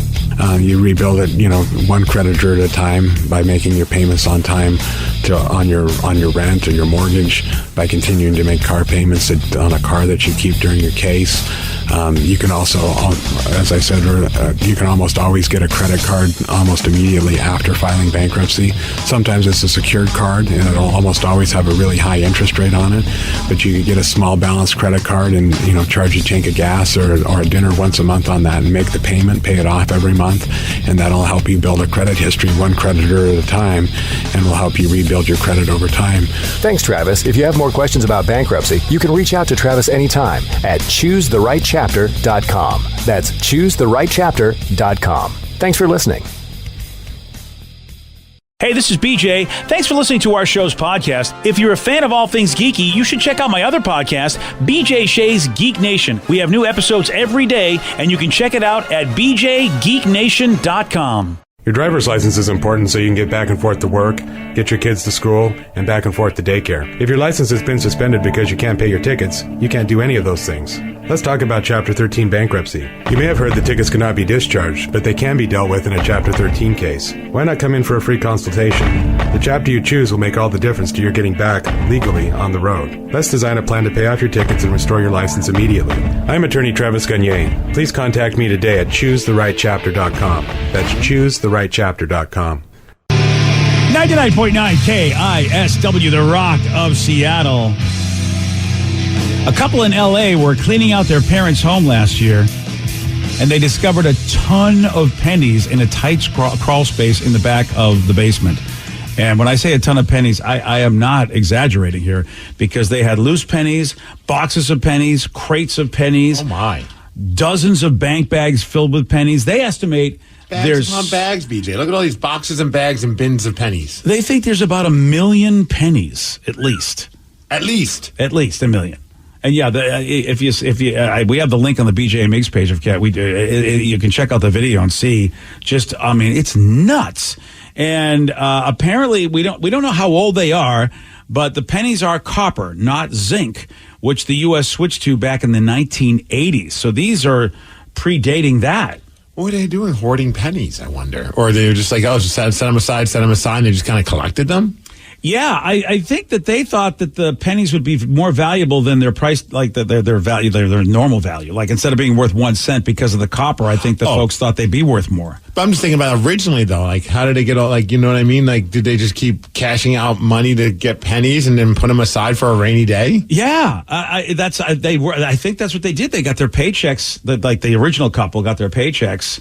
Like in pennies. They converted them to pennies. Which had like 1 million thoughts, maybe. I don't know. Oh, I see what you did there. Or that would be 2 million, like if you got a penny for your thoughts, right? Yeah, there we go. Yeah. Jeez. So yeah, 1 million pennies, they think, at least in value, is 10,000. Well, I don't think they know, at least as far as if you just convert it normally. But then how do you even cash 1 million pennies? Like, where are you going to cash 1 million pennies? Yeah, they were thinking Coinstar, but that ain't going to work. They'll clog that machine up in a hurry. Even if they don't clog it up, they're going to be there for a while. Yeah. Like, I hate to be the person behind them. It's just like, dude, I've got 7 rolls of quarters. Can I just jump in front of you, please? No. I got 1 million pennies, pal. Going to be here a while. But you also ain't going to give a percentage. I think it's like 8%. Yeah. Goes to Coinstar. Unless you get a gift card, like an Amazon gift card or something, then you don't have to give a percentage. Oh. Yeah. So you turn all that money into one giant gift card? Mm-hmm. $10,000. Bed Bath & Beyond. Right. Yeah, that's perfect. It's like, can you get an Amazon gift card and then with the Amazon gift card buy a Visa gift card so it's all in one place? I don't know if you can do that. Mess with the whole system. That's a lot of effort. That is. Yeah. And that's the problem. See, Steve would see that. Even though it's $10,000, you're like, there's too much work for this 10 grand. I feel like whoever was collecting it passed away and then their significant other's just like, I'll just hide them. I don't even know what to do with this anymore. Now, the couple that discovered this, and it was their own parents' house because they found them like in a crawl space and everything, all of these pennies. So mom or dad was collecting pennies. Yeah, and they think that there may be some unique pennies in that collection. Like like they may be worth a lot more than a penny because of just how old they are, how unique they are. So they've decided, you know what? Here's what we're going to do. We're going to throw it up online. And we're selling it for 25 grand. You can have all 1 million pennies for 25 grand because they're saying there could be some stuff in here and it could be worth a lot more than 25 grand. You got to find that one person that's willing to go through 1 million pennies to find those. Yeah. Like find those golden tickets. That seems like good luck getting that much. Vicky, can you find out what the most valuable penny is? And see how old it is? Because I'll do it if I think maybe I got one of those pennies if they're worth a lot of money by itself. Yeah. And you got a bunch of them. Apparently, it's the 1944 steel wheat penny, and it went for over $400,000. Oh, man. I mean, so do you hire a penny collector? Is that even a thing? Can you find someone on the internet that's like a penny collector that can go through all those pennies and be like, hey, here's $1,000 or $500. Can you go through all these pennies and let us know which ones are worth more than just a penny? Yeah, I mean, Bellevue Rare Coins, I think they're still open. That's a place I think you could at least ask, what do I do? Yeah, but if I saw somebody walking up to my store with 1 million pennies, I might flip that sign to close. Yeah, you would. I don't know if I want to deal with this. Yeah, you would. But then again, you wouldn't do the work to even have a store. Let's be honest. I just used to think about rolling pennies. You remember Oh, I know. And our parents used to have us do that. I'm like, really? Are we doing this? The biggest mistake I ever made was saying I liked doing it because at first I thought it was kind of fun. You put it all through and you had that little machine, not like a machine, but you know what I mean? It was a stuffer, a stacker, and then you did it all and you're like, oh, this was super fun once or twice. And then all of a sudden I became the official coin roller for my family. Yeah. That sucked. Yeah, it did. If you checked a penny a second for every second in a day, it would still take you over a week to check all 1 million pennies. I don't know if you're going to be able to pay anyone to do this. So where do you go? Because banks aren't going to take it. Maybe that's the what they said. Treasury? Banks said don't even bother coming We can't house 1 million pennies. Yeah, that's the only thing. Which is kind of crazy. Like, we won't take your currency. So that's $10,000 and nobody will touch it. That's insane that a bank won't touch that. Yeah, they said, they just don't have the room in the vault to take all those. So what do you have to just, like, here's like 10,000 pennies to go to one place, 10,000, you just spend an entire, like, month traveling to different banks with, like, 10,000 pennies? That's what you're going to have to do. Like, what's the max pennies that they'll take? That's a good question. Oh, man. So they're going to hold on to them because no one is taking them up on their offer of $25,000 for $10,000 worth of pennies. I get what they're doing. Like, there's a chance it's worth way more than that, but for $25,000, you're making a bunch of money, and someone else is coming over to take all that crap from you. Yeah. And is it copper? Like, aren't these stealing copper piping out of people's houses and stuff? There has been stories about that, yeah. Yeah. So if they're made of copper, they got to be worth something. Maybe that's what you do is you just go, hey, man. Instead of the copper piping, how about we make a deal for pennies? You got to find some smash and grabbers. They can tell you what it's worth. Smash and grabbers. I don't know, man. Yeah, that's a lot. I would be excited, but then realizing nobody would take it, I'd be so disappointed. Like, I've got $10,000 and nobody wants it. I just wish that the parents were alive to find out why they had that many.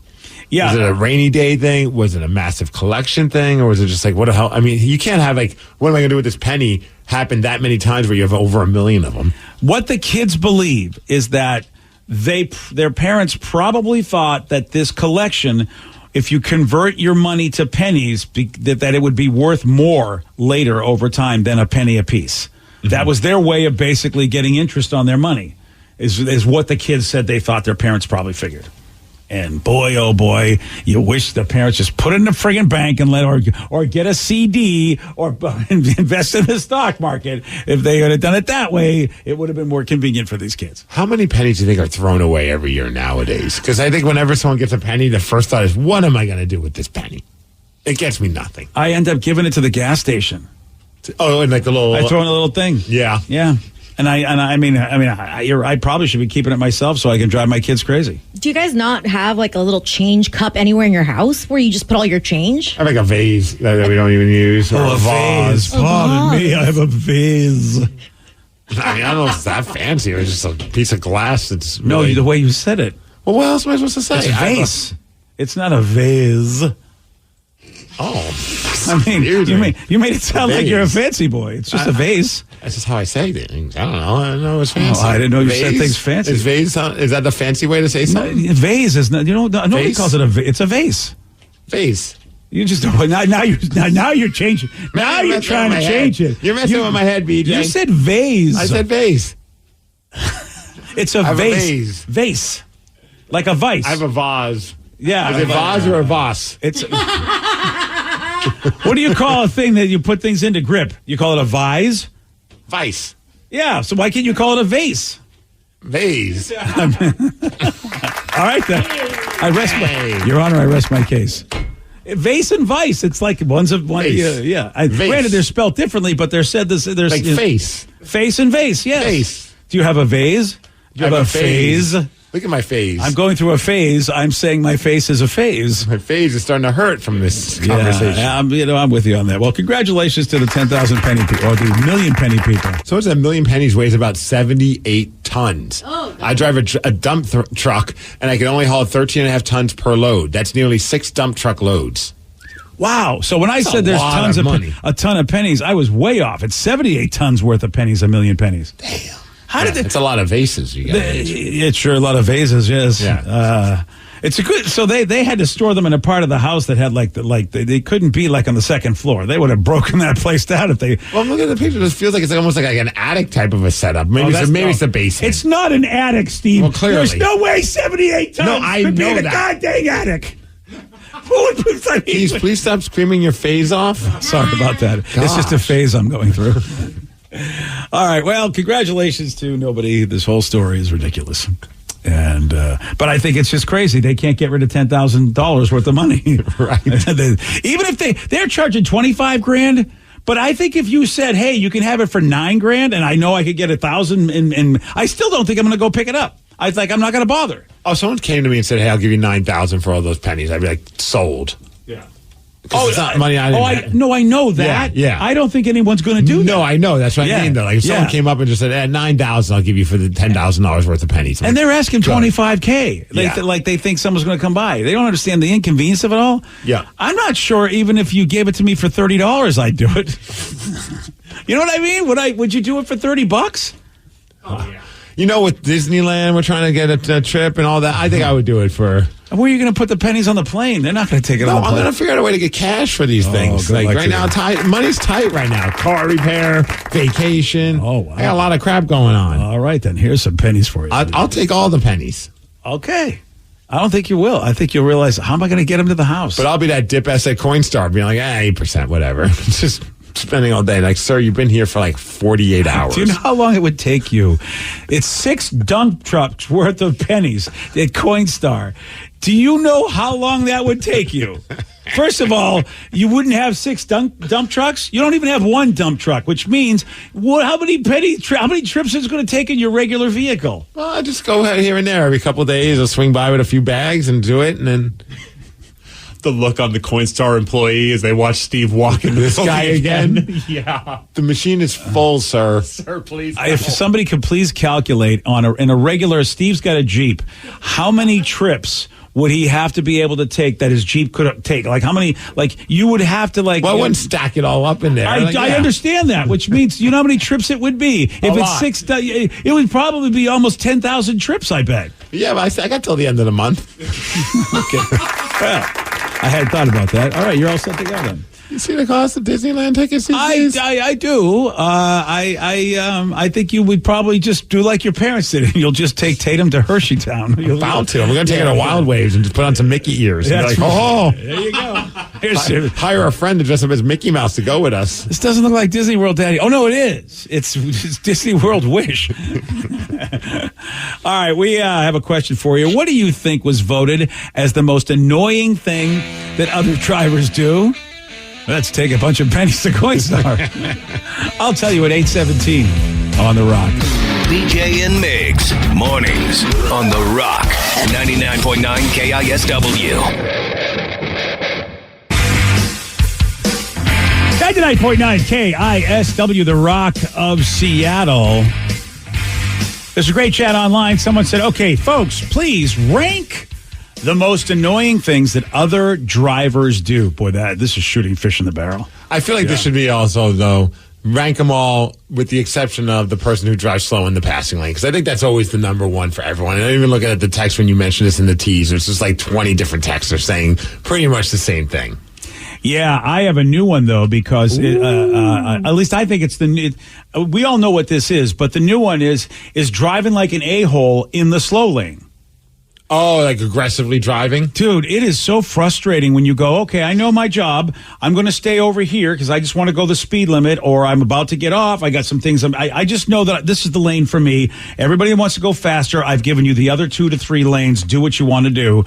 And you got the jerks just tailgating you because they basically just want to use the whole freeway. They're just weaving in and out. Oh, it is so frustrating. Had that this morning. Not that I was just driving, and all of a sudden this car out of nowhere just like threads the needle between me and the car that was in front of me just to get around us. And I was just like, it just came out of nowhere too. Like, you know, because all of a sudden it's dark out and you're just like, geez, man. Like eventually I get to the same area and they're like right in front of me. I'm like, wow, that was worth it. Nearly killing all of us just to get like there 10 seconds before I did. And are we getting old, or are they really a-holes? Because I feel like the young me, I don't know. Would I say that as the young me?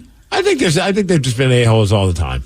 Okay, perfect. Yeah. I'd like to think that. Because, look, I look in the mirror and I go, I do look like the guy that would just complain about things that young people go, shut up. I think I got a new one to add to the list. Okay, here we go. We haven't even started the list. We made our own. We haven't even put what's on the list. That's a good point. Yeah, but you go ahead. This one is one that my wife and I laugh at every single time. I feel like it happens mostly in residential areas. Like someone's trying to turn and they cut in front of you. Like you're coming and they just cut right in front of you to the point where you have to hit your brakes so you could slow down.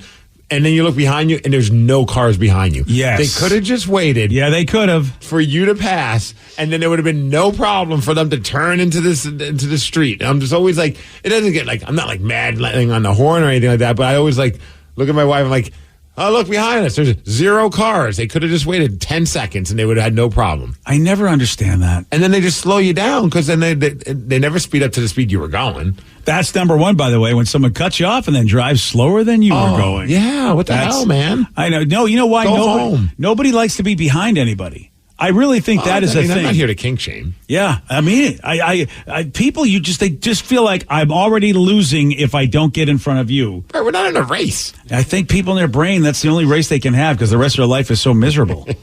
It's like, I'll win at this. I don't understand what else it is. Yeah, I'm not sure, but that is just infuriating.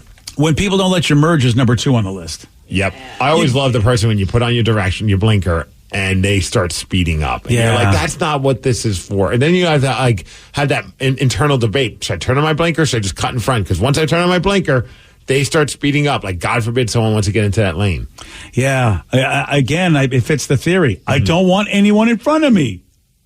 I'm not letting you get in front of me. That means you won. But you're driving slow as ass a second ago. Now all of a sudden you sped up. I'm still winning. Okay. Yeah, I'm beating you. Do you want a ribbon or a cookie? I don't know what they want. I don't know what it is. Obviously, number 3 is, like you said, people driving too slow in the fast lane. We say we get that. How about that's number 3, though? Like it usually used to be number 1. No, I don't get too worked about blinker stuff all the time. But the one that always annoys me is when you're stuck at a 4-way stop sign. And somebody doesn't use their blinker, and you just think, oh, well, they're just going to go straight. And the next thing you know, they start turning. You're like, wait a second. We could have been more efficient. This, you could have just caused a massive accident because you didn't want to put your blinker on. Yeah, I don't know why people use your directionals. It's not. It really is not that difficult. The sound is very annoying in their car. Oh, my music's so loud I can't hear that sound. That's why my blinker is always on. When you go, why is that guy not taking the left up for 5 miles? That's because I can't hear the damn rocking blinker. out to Avril Lavigne. That's why, baby. Number 4 on the list: people who don't dim their brights and blind you. Yeah. Oh, if they're stuck behind. Yeah, I get that. Especially if it's those halogen non-amber ones. They're almost neon. I don't know. There is whatever that color is. There's the normal amber color that we grew up with, and that bright ass LED one. Oh, and it's just the normal strength of those irritate my eyes. I don't know if anybody else has problems with that like I do, but it's like chalk on a chalkboard. Fingers on a chalkboard. Then when they're bright, forget about it. It just burns my retinas out. I'm like, I might as well just pull over. I can't see anymore. It's always with you, man. Everybody wants to be in front of everybody. Someone just texted in. This is why self-driving cars will never work, because even then, everybody will still want to be in the front. Yeah, or either that, people are going to be doing stuff in their cars that you don't want to see. Well, as long as they don't get in front of me while I'm driving, I'm okay with that. Well, sometimes you got to get in front if you're in that. I mean, depending, like you said, front, back, who knows where you want to be. Tailgating's the worst. I really would just like to see every single jerk pulled over the tailgates. Yep. I don't understand what that's. Well, what are you doing? Again, I don't like being behind you, but if I'm behind you, I'm going to be almost on top of you behind you. You ever have that though, where someone's tailgating you? You're like, all right, you clearly are in a rush to get somewhere. I'll move over. They go in front, then you get back in there, and then all of a sudden they're not driving as fast. And you're just like, again, going back to that, I need to be in front of you. It's just like, dude, you just rode my ass for like a half a mile. I gave you the opportunity to get in front of me, and now I'm behind you, and now you're moving slower than originally. I know, that is so frustrating. You're like, what are we playing a game? We sure are. You want to play a game? I'll be in front. So it's like, damn, you guys are mentioning all the stuff that happens to me in a day. Terrible drivers here. Oh, I'm telling you, it's not just here. This is becoming a pandemic. I hate to use that word. All over the country. Because Steve, like you said, the signals thing, that's number 6 on the list. Number 7, 2 cars driving side by side at the same speed. I never get that. It's like, come on. Yeah, it's because it's usually fast lane, middle lane, and you're like, you can't do that. You just you can't do that. You're being boxed in. Yeah, it's like middle lane. You cannot travel as fast as if the middle lane person is traveling. Look, if you're traveling fast enough, you shouldn't care. If you're going like 10 miles over the speed limit and they're doing that, look, you're going 10 miles over the speed limit. That means you're traveling good. Mm-hmm. But, some people go, I don't like 10 miles over the speed limit. I want to go 20 miles over the speed limit. Like, well, all right. That's what I can tell. I hope you don't get pulled over. See, I'm in the slow lane, and I get so angry. I'm in the slow lane. I am over the speed limit in the slow lane, and that's still not good enough for tailgating Tommy. Maybe you just need to start riding a bicycle. I think stay off the freeway, man. That must be what it is. Yeah. I'm the problem. Yeah. How about this? When you're waiting at an exit and someone drives to the front to cut in line. Well, that one, Okay, I see what you mean. Okay, because I was thinking sometimes with that zipper merge thing, sometimes people get all aggressive and mad that you're still going towards the front of like getting on ramp. You're supposed to, right? And that's the whole point. And it's like, no, if I'm stopping everything, that's going to slow everyone else down. But I can understand what they're talking about with that. It's a little bit different. Yeah, I'm not even sure what that even means. To be honest with you, while you're waiting at an exit, and someone stops, waiting to what? Go get on the freeway? I think to get off the freeway. To get off the freeway. Well, I guess if they're cutting in line to go in the same direction you are, I mean, sometimes if it's a long line and you know you have to take a right and you know everybody else is going straight and you can get to the shoulder to do it, I feel like, look, I'm taking my car off the road. I think that's a good idea. I'm reducing the amount of congestion in taking a right. No one else is doing that, so I feel like that's not a real big deal. Have you guys ever dealt with this one where someone would just randomly stop to let someone like just turn in on a straight? Yeah, you like, it's not even like a stop sign or anything. They just they want to do a good deed. Yeah, don't do it. And I'm like, what are we doing? Why are we just randomly braking in the middle of a street? Like, it happens a lot in my neighborhood, and I'll just like, they just wave somebody to turn in. I'm like, okay, that's nice of you, but it's unnecessary. You nearly caused an accident, you idiot. Don't do it. Instead of holding up one vehicle, you're holding up many more. That one vehicle has to wait. It's just how it is. You just got to wait. Right. Like, I understand, like, we're all moving slow, and then you can kind of, all right, slow down a little bit and let them in. But they actually hit their brakes to let this person over. And I'm like, there's no stop signs, there's no light, and there's also no traffic behind us. What are we doing? Yeah. And here's the other thing I want to tell you, Mickey the moron. I know you want to be like, oh, I'm such a good person.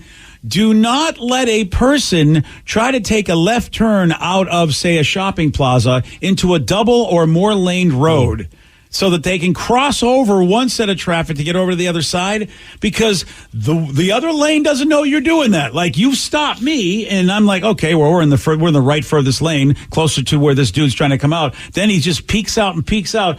And accidents happen that way because the people in the left lane don't know you're doing that. They just go like, oh, the flow of traffic is going. This is congested for some reason. And then, boom, they hit that guy. Don't ever let people take left turns across traffic. That's not your job.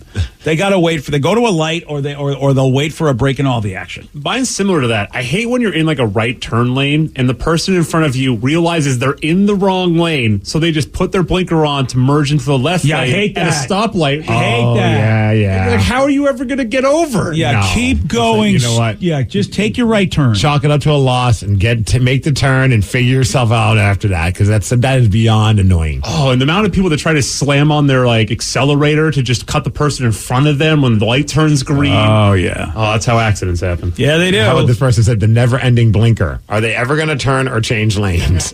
That is always like, I get, especially when like a big truck forgets to turn their blinker off, and everyone does that. Like, they slow down to let them in. And they go for a little bit, and then they finally, you can just tell the person just like hit their gas because they're just so frustrated. Like, oh, clearly this guy doesn't remember he has his blinker on. Which I would say, then why are you not using your flashers, your light, your high beams? Nobody does that, because somebody knows something's up when you give them a high beam flash. They know that maybe sometimes in the middle of the day you don't even notice that though. Oh, I do. All right, you don't see that in your mirror. You don't see the beep, beep. You know, if somebody high beam flashes you. Well, if it's a giant truck in front of me, they're not going to have a rear view mirror.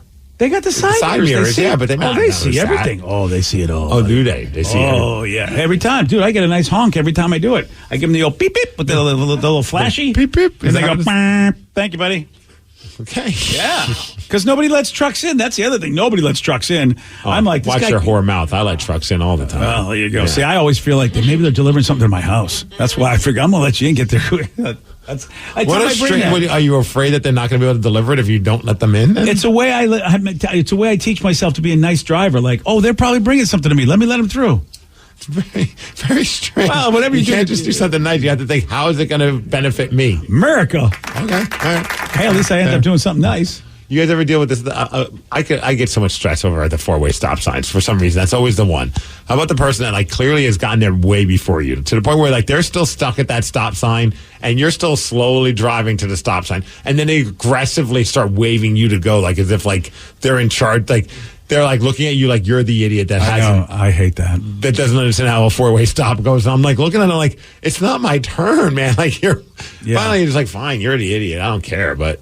I know. It's so ridiculous. It's like that smug look they give you, too. Yeah. Like, oh, I know exactly how this works. I'm like, you've been sitting there camped at this stop sign for how long? How many people have you waved through? Yeah, and what are you doing? I mean, you are the bad driver here. How about this when the people, although we know this, people aren't paying attention because they're on their phone. Oh, yeah. I don't understand. Or eating food or reading a book. I'm going to say this. I'm going to be as harsh as possible. How many different harsh words can I say about a person that doesn't have a hands-free option for their phone yet? Seriously, it's 2023. I'm an old F. No, and I have Bluetooth hands-free option in my vehicle. I have a 2004 vehicle that I went to. Quick with the humble bragging. I know. I have a 2004 vehicle that I went and had it rejiggered, with a new radio system so that my phone could be Bluetooth through the speakers. If I can do it at this age of almost death, anybody can. So when I see a young person still doing the non-hands-free with their phone, and then, of course, they're almost hitting people. You can't watch YouTube videos or Snapchat with the hands-free. You got to use the phone. Oh, yeah? Yeah. Yeah, you think so? I actually have voice command. I can watch YouTube videos with my hands-free. So is your voice command going to describe the dong pic that was just sent to you? No. Oh, well, actually, yes. I would say, hey, Sally, I don't want to say her real name. Hey, Sally, send a text to Steve. And then then she go, okay, what do you want to say? Steve, you got to see this huge dong pic I just saw. Oh. And she'll read it back to me. Yeah. Your message says, Steve, see this dong pic. Would you like to send it? Technology. Yeah. Thanks for the lesson. Yeah. Now Siri's just sending you a dong pic. I'm sorry. I didn't ask you to do it, but. Well, I mean. It just happened. Sometimes it rains, it pours. Yeah, sure does, buddy. On Friday, Steve, he did get this one right. Who was the first Disney princess with a tattoo? Ooh, I'm going to go, is it Pocahontas? Yes. Nice work. I forgot the answer right now. I was like, yes. Oh, I'm glad you answered it for yourself. Yes. You want a shot at beating Steve? You got it. 206-803-ROCK. We're playing Beat Migs. We'll do that at 8:47 on The Rock. Today's podcast was brought to you by Travis Gagne, bankruptcy attorney. Here's another question from a listener. How long is a bankruptcy going to affect my credit rating? Of course, most of the time, by the time we're talking about filing a bankruptcy, the credit has already taken a huge hit. Chapter 7 is going to affect it more negatively than Chapter 13. Chapter 7 stays on your credit report for 10 years from the time you file. It usually takes 7 or 8 years for your credit scores to get back into the normal range in a Chapter 7 case.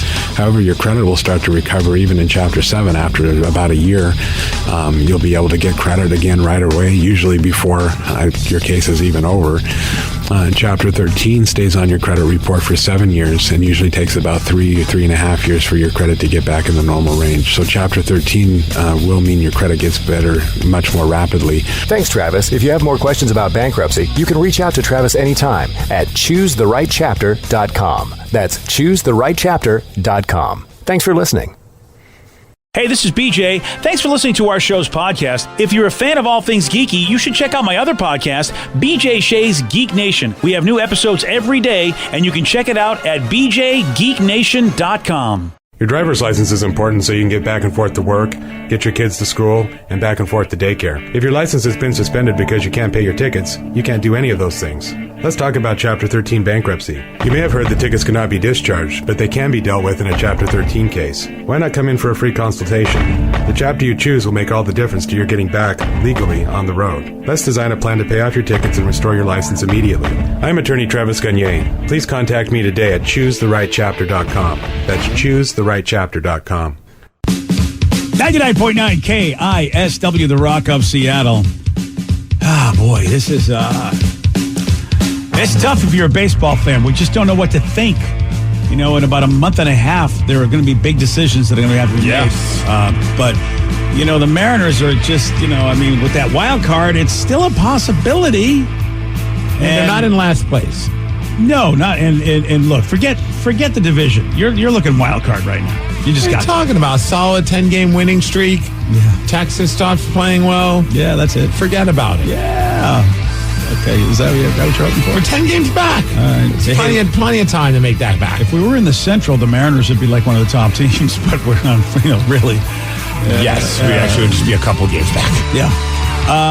But if you want to show your love for the M's, if you still believe there's a chance like Steve, well, then we got something for you at the Rock Shop, and that's the KISW baseball tee.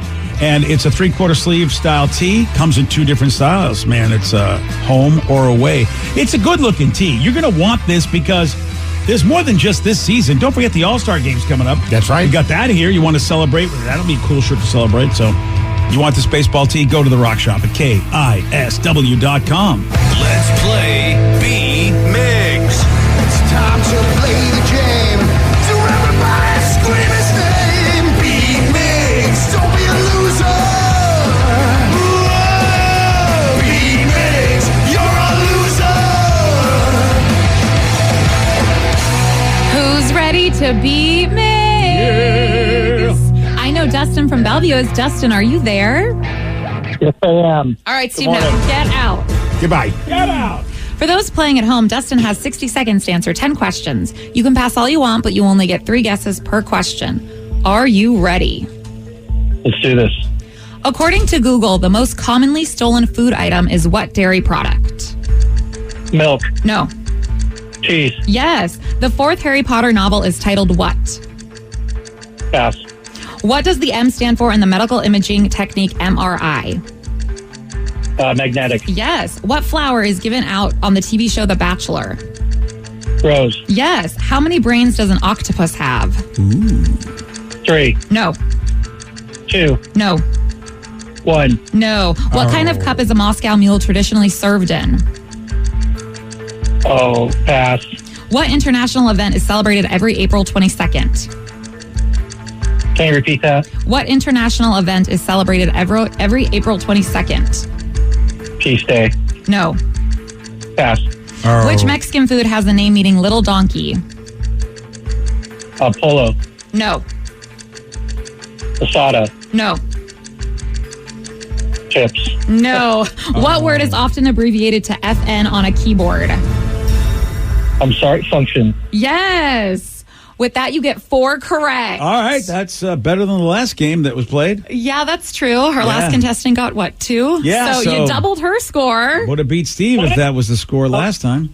Yeah, some of these were a little tough, I feel like, maybe. Maybe. At least for Dustin, perhaps. Yeah. Maybe not for Steve, though. I had an easier time with this one than the first set of questions. Oh, okay. Maybe Steve will, too. We'll see what happens. Are you ready? Oh, yeah! According to Google, the most commonly stolen food item is what dairy product? Eggs. No. Milk. No. Cheese. Yes. Yeah. The 4th Harry Potter novel is titled what? Oh, you're not even helping me with a little bit of the Wizarding World. No. And the Sorcerer's Stone. No. No, sir. Harry Potter does Dallas. No. What does the M stand for in the medical imaging technique MRI? Magnet. No. Magenta. No. Marge. No. What flower is given out on the TV show The Bachelor? A rose. Yes. Yeah. How many brains does an octopus have? 2. No. 3. No. None. No. What kind of cup is a Moscow Mule traditionally served in? Copper. Yes. What international event is celebrated every April 22nd? Earth Day. Yes. Yeah. Which Mexican food has the name meaning little donkey? Mole. No. Baracho. No. Baracho. Burrito. Yes. Nice. And with that, you get 5 correct, which is a win. 5 Oh, the burrito was the difference maker, Dustin. That's so strong work, Steve. Thank you. Thank you. Yeah. It's a solid win. Good competition. I couldn't think of the word for donkey in Spanish. Burro. Yeah, good job. Burro. Yeah. Burro. Just say it gringo style, burro. That's what I did, and then she corrected me. Yeah, well, she likes to be fancy. Habit. Sorry. Burro. Burro. Burro. I just spit on my keyboard. Yeah, you did. You added an L. Burro. Does anyone know the 4th Harry Potter novel? I believe it's the Goblet of Fire. It sure is, Dad. Yeah. Duh. Come on. That's where we had a Twilight Boy. Is Sorcerer's Stone one of them, though? That's the first one. That is the first one. You got one. Baby steps. Yeah. You were so close with the M standing in medical imaging MRI. Dustin got this correct. It's magnetic. Yeah, magnetic. Oh, you're so close. Oh, and how many brains does an octopus have? This blew my mind. 6. Yeah. They got 8 arms. They have 8 brains? 9. 9. 9 brains. 9. That's why they look so weird. Are they all in the same place? Are they all in the head? Yeah, I mean, their head is so large and like saggy. I just saw an octopus over the weekend at the aquarium. That's why this is just they're weird on my mind. Oh, yeah, they have that one that right at that display when you're inside. Yes, Yeah, that one freaked out Tatum at first, but then she really liked it. It's very freaky look. They don't look like they should be on this earth, I swear. But They it look makes very sense alien. now that they have 9 brains. No wonder why it's so big. All those brains got to go somewhere. Ugh. But congratulations, Steve, on winning. It's really, yes. Can I give you props, by the way? When you were answering that octopus question, I could see after you got to 2 and you had you're like, it's not going to be 1, that you went out on your own terms. 0. I'm not too sure. With a blaze of glory. Yes. How many creatures have no brains and still run around? I'm not sure. I don't know. Probably a couple humans out there, I think. That's a good point. Don't jellyfish don't have brains? Boom. Oh, there we go. Look at you. All right. See, I was thinking maybe like an earthworm. I don't know either. That was really like, I don't know how many creatures. I feel like almost all of them do, but jellyfish, if they don't, well, good for them. Good for them. Good for them. They're still able to make stuff happen. What are they doing? They're just kind of like in the water, just they're not even really moving. They're just going to get I know. You kind of wonder, like, what is their existence? If they've got no brain, what are they? They just look cool. Well, yeah, I mean, I guess plants don't have brains, but why a jellyfish isn't a plant? So, I mean, what do you call it? You call it a fish? I don't like it. I don't like this whole world. Okay. It's weird. And then you got the octopus going, sorry, jellyfish, but I need 9 brains. You get none. Brains. What's going on in that poor thing's head? That's a lot. That's a lot. Too much. Yeah, it makes you wonder why, unless for all the motor functions it needs the brains to do all that stuff, because it ain't thinking a whole lot, is it? I don't know. Like, be able to speak and you know. Are they smart? Yeah, actually, they're very intelligent. There's been stories of how some octopus will actually memorize the night guard's schedule so they can escape and go eat fish from other tanks and come back. Okay, that's pretty amazing. They're pretty intelligent. Wow, that'd be like creepy to see. Just an octopus escape in its tank. Oh, yeah. I think that the show Resident Alien, which is on Sci-Fi, that the premise of the show is that the dude who's an alien is basically an evolved octopus. Like that's what his beings are. They're basically related to the octopi on Earth. That's because they're that smart that they could have actually evolved and not us, and they could be running around or swimming around making stuff happen. So, according to Netflix, they saw something that said 2/3 of an octopus's brain is in the limb. Oh, in the limb itself. It's not. I was wondering, because it can't all be in the head. That's a little teeny tiny brains. Teeny tiny brain in my limb. Imagine if you. Well, we know as men, we actually do have our brains, not just also in our head. So you think that each limb is like different levels of intelligence? Because not everyone has the same intelligence with their brains. So, oh, you mean somebody has a smarter tentacle than others? Yeah, like, you stupid tentacle. What are you trying to do over there? I don't know. I'm trying to climb things. Yeah. I don't know why they had this conversation. I don't know. It's Goofy. I don't know, Mickey Tentacle. What? Well, get it together, Goofy. We'd get out of this damn aquarium if it wasn't for that stupid left tentacle. Yeah. He's an idiot. I just like it here. They feed us. Yeah, they sure do. All right, it is. That's it. That's what we got for you. That's the entertainment you're looking for, right here. Talk. Maybe you'd like to change the subject and you think that we're stupid and we should be talking about something else. Well, this is your opportunity. You pick the topic. You guide the show. Listeners on the loose, call us and text us at 206-803-ROCK. It's the number to call. It's the number to text. We got your calls. We got your texts at 917 on The Rock. BJ and Migs, mornings on The Rock, 99.9 KISW. 99.9 KISW, The Rock of Seattle. It's Listeners on the Loose, where you pick the topic, you guide the show. 206-803-ROCK. That is the number to call. That's also the number to text, 206-803-ROCK. Listeners on the Loose. What do you want to talk about? Make sure when you do, you follow Steve's rule. It's a simple rule, BJ. That's to show some energy and bring it. Otherwise, we're going to have to gong you. And then say goodbye. Goodbye, old friend. 206-803-ROCK. That's the number to call. That's the number to text. Let's go to Peter in Seattle. Peter, you are on The Rock. Good morning, guys. Hey, Peter, welcome to the show. What you got for us, buddy? Hey, so actually awesome that Sarah answered the phone for today's listener on the loose.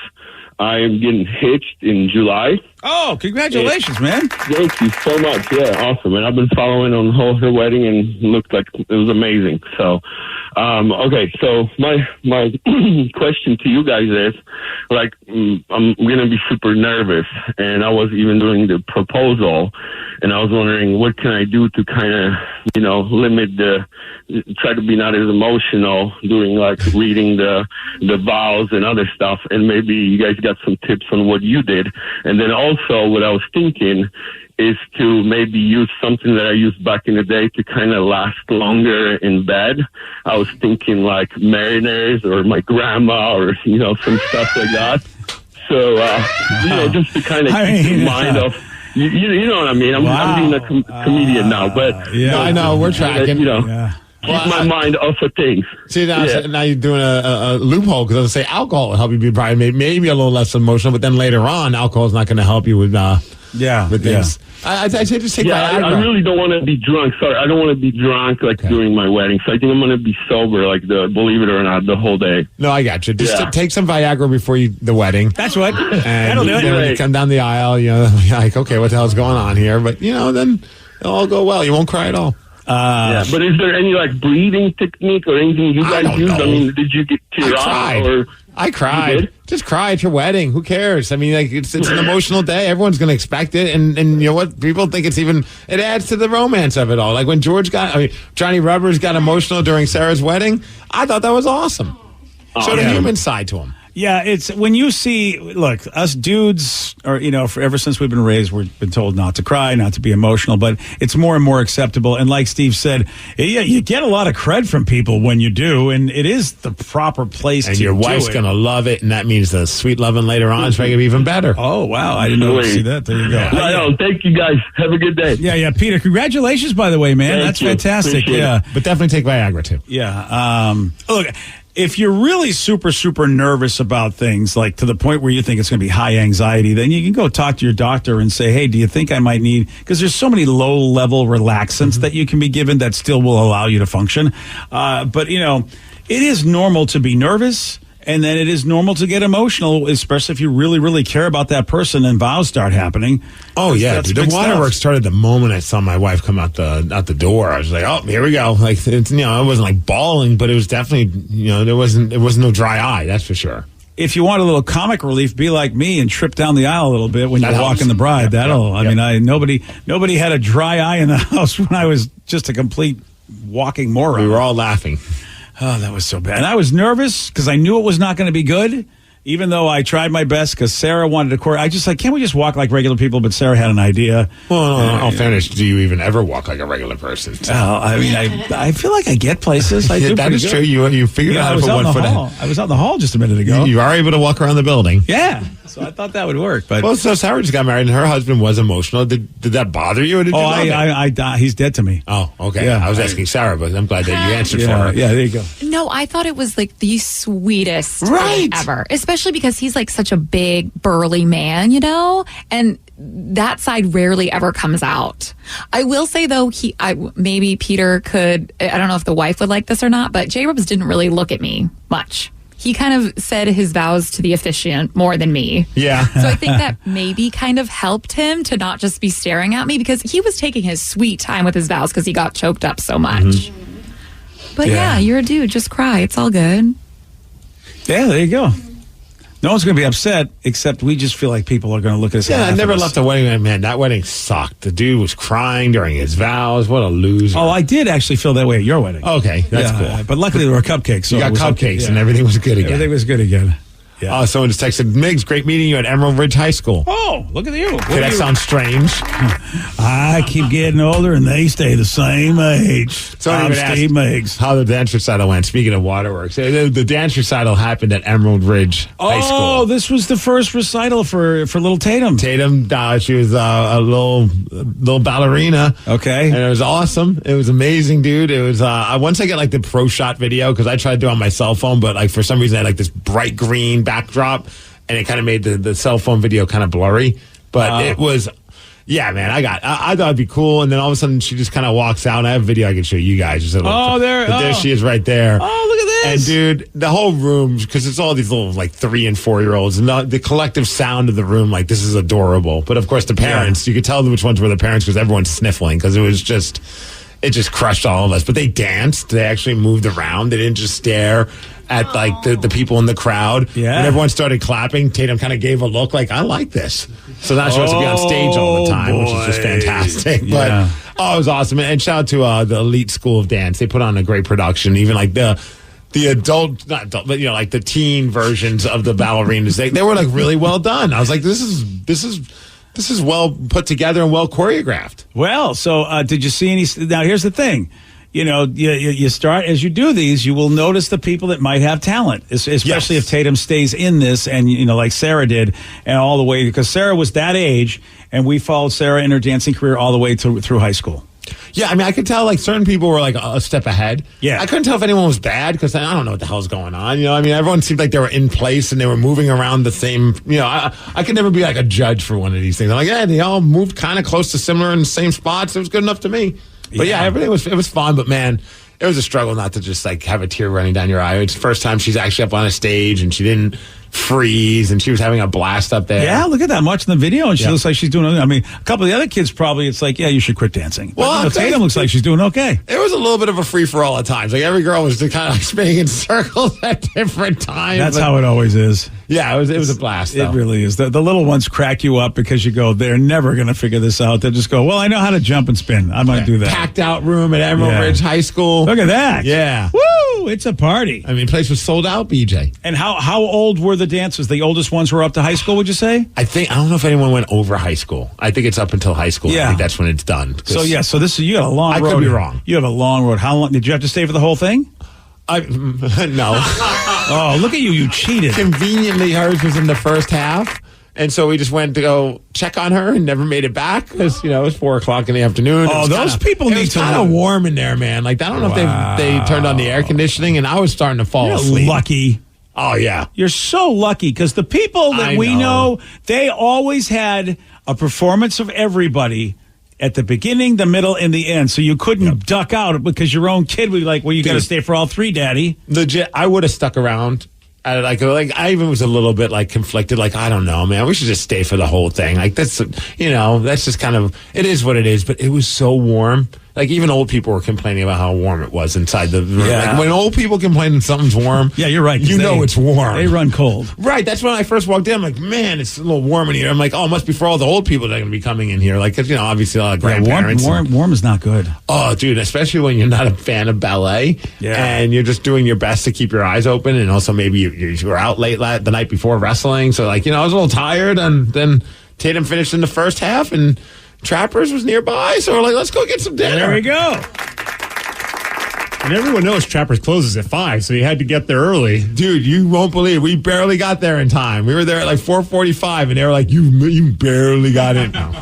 I'm all for the duck out, man. I always used to feel guilty because I just went to a high school graduation this weekend. And man, oh man, I was so happy this kid's name was at the beginning. Oh, he looked at the letters on his last name. Oh, because because I felt like this class had 7,000 kids, and it just never ended as it was. I mean, and when they entered, and I'm like, oh, I saw a lot of chairs. I'm like, maybe they just set up all these chairs like this all the time, and it was just a never-ending sea of, and here they come, and as they were all sitting down, I'm like, oh my God, there's got to be at least almost 500 kids in this class. I am not sitting through 500. Hey, handshakes, how are you? Thanks for coming by. Yeah, we got a graduation to go to this weekend. I was like, of all the things, that's like the longest thing. Because it's not even like, at least with this ballet recital, at least it's a performance, there's music. It's like not just names being read. Yeah, 2 years is going to be a problem because my other buddy, he's got his name's in the lower end. Oh, maybe don't go. I might have to fake an illness because it's like, man, I don't know. You ain't getting any younger. You might not have to fake it. Yeah, that's a good point. Yeah, I got 2 years where I can really be sick. You're right. One odd thing I noticed while there, and I don't know if it's an intentional thing, could not get on Twitter. Like I could get on Instagram, no problem. Could get on Facebook. Could not get on Twitter, both with the Wi-Fi or my data service. I think there's like a block maybe. And I was like, maybe they put a block in high school on Twitter. Oh, maybe that was kind of interesting. How you can do that, but technology, man. Wow. It's like when I was in high school, we had a block on MySpace and all those websites, and so we had to find ways around it by going to a website that lets us like sneakily get on there. But they would find that website every other day, and you'd have to find a new one. I think you're right, Steve. So yes, that makes sense, especially now with every student having Wi-Fi in their pocket. Yeah, they can't connect. I just thought that was interesting. All the other social media pages I had no problem getting on, but Twitter, no, can't do that. That's wild. Twitter of all places. Well, I guess Twitter's a little bit more wild west when it comes to like adult content. Oh, so maybe that's why. Oh, there you go. Probably That's not a it. bad call. Yeah, I see what you mean. I forgot about that about Twitter. If I had time to go, I was sitting by myself. I was like, I need something to do. Yeah, that's all they need is. I didn't mean that. Wow, I'm just going to check Twitter out and see what Mandy McMounds is doing. I like looking at wrestling gifts, man. Sure they are. Yeah, they look like they're wrestling. Daddy and Mommy were just wrestling. That's what. Sir, we're going to ask you to leave. Okay. Cindy McSinner. Who the hell is that? No, never mind. Just pass. Yeah, okay. You pick the topic. You guide the show. It's Listeners on the Loose. You can call us. You can text us at 206-803-ROCK. More of your calls, more of your texts. We'll take them at 9:36 on The Rock. BJ and Migs, mornings on The Rock, 99.9 KISW. 99.9 KISW, The Rock of Seattle. It's Listeners on the Loose. 206-803-ROCK. That's the number to call. That's the number to text. I'll get some text messages from people who were in high school during the times of social media and how they got around to it. Because I said I was there for a dance recital for my daughter and could not get on Twitter. Which I was like, this is crazy. They must have a block. And it turns out they do. One said in high school, I hosted a proxy server on my home computer that me and my friends could log into in middle school and high school. That way we could get on any site that we wanted, like E-Bombs World. Oh, I forgot about that one. YouTube, MySpace, all the good sites. Oh, man. Well, there's somebody that they should really, and that he's doing computer science work at that point. Yes. I mean, at that point, you reward the kid for being ingenious. Wouldn't it be funny if he failed like computer science, but he figured out all this other stuff? Hacker. These are issues we didn't have to worry about in high school back in the day when there was no internet.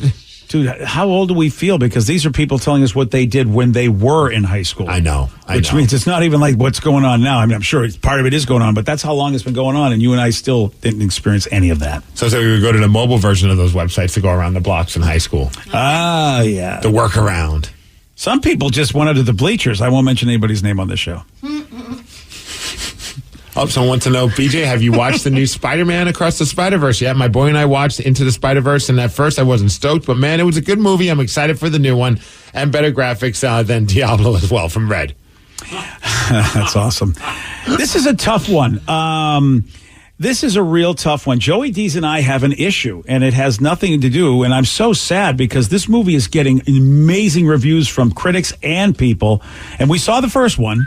96% by the critics, 95% by the audience. Yeah, and I have no reason not to want to see it. And it's a cartoon, right? Yeah. Okay. But there's something about the animation and colors they use. Both Joey and I, we get sick.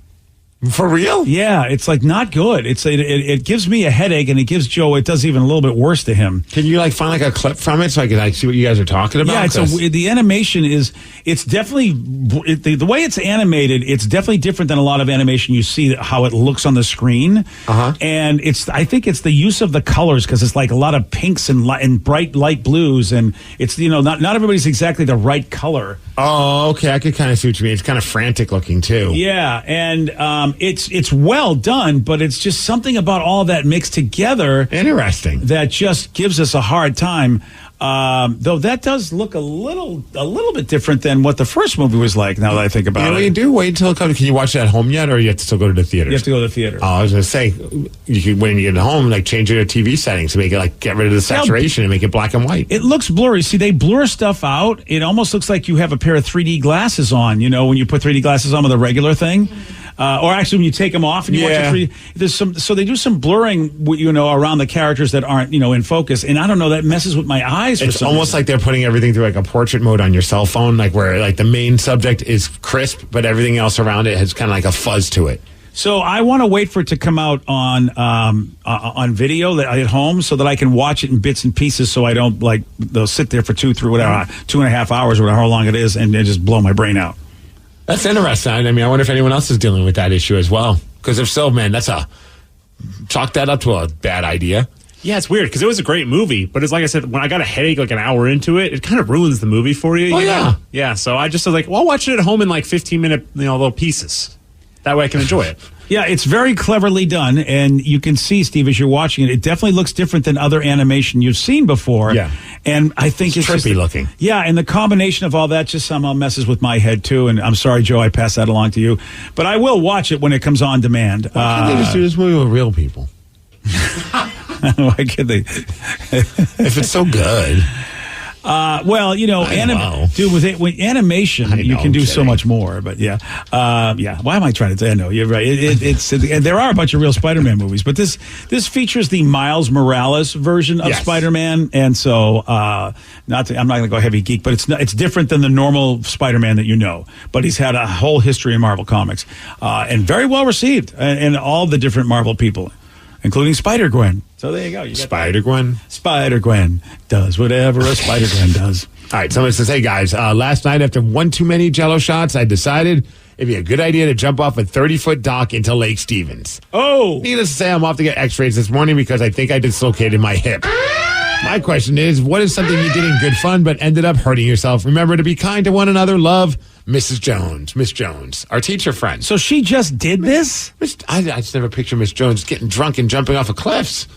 Wow. Well, I really have school's out. Miss Jones is getting crazy. I actually have a whole different opinion of her now. Why? I feel like I don't know what Mrs. Jones's age is. Miss Jones. Oh, Miss Jones. I don't know what her age is, so I have to know. For some reason, I felt like she was too old to do stuff like that, like to make that kind of a dumb decision. Oh no, I was picturing her to be like kind of like a young, full of energy teacher. Okay. Yeah. Well, then she's at the right age to do stupid things. What do you think? She was like 80 years old? I feel like she was in her 40s. 40s is not too old to do stupid stuff. To jump off a 30-something foot, you gotta be you need to step that back. That's why she waits till after school's done. Yeah. I'm sorry. I just feel like if you're drinking and you're on a 30-foot pier and you're jumping in the water at 40-something years old, and again, you could, and then you end up getting injured. It's like, you need to step back. You added the most important part. If you're drinking, you don't typically think about your age and if this is a good idea. You just do stupid stuff. That's why I got to be careful.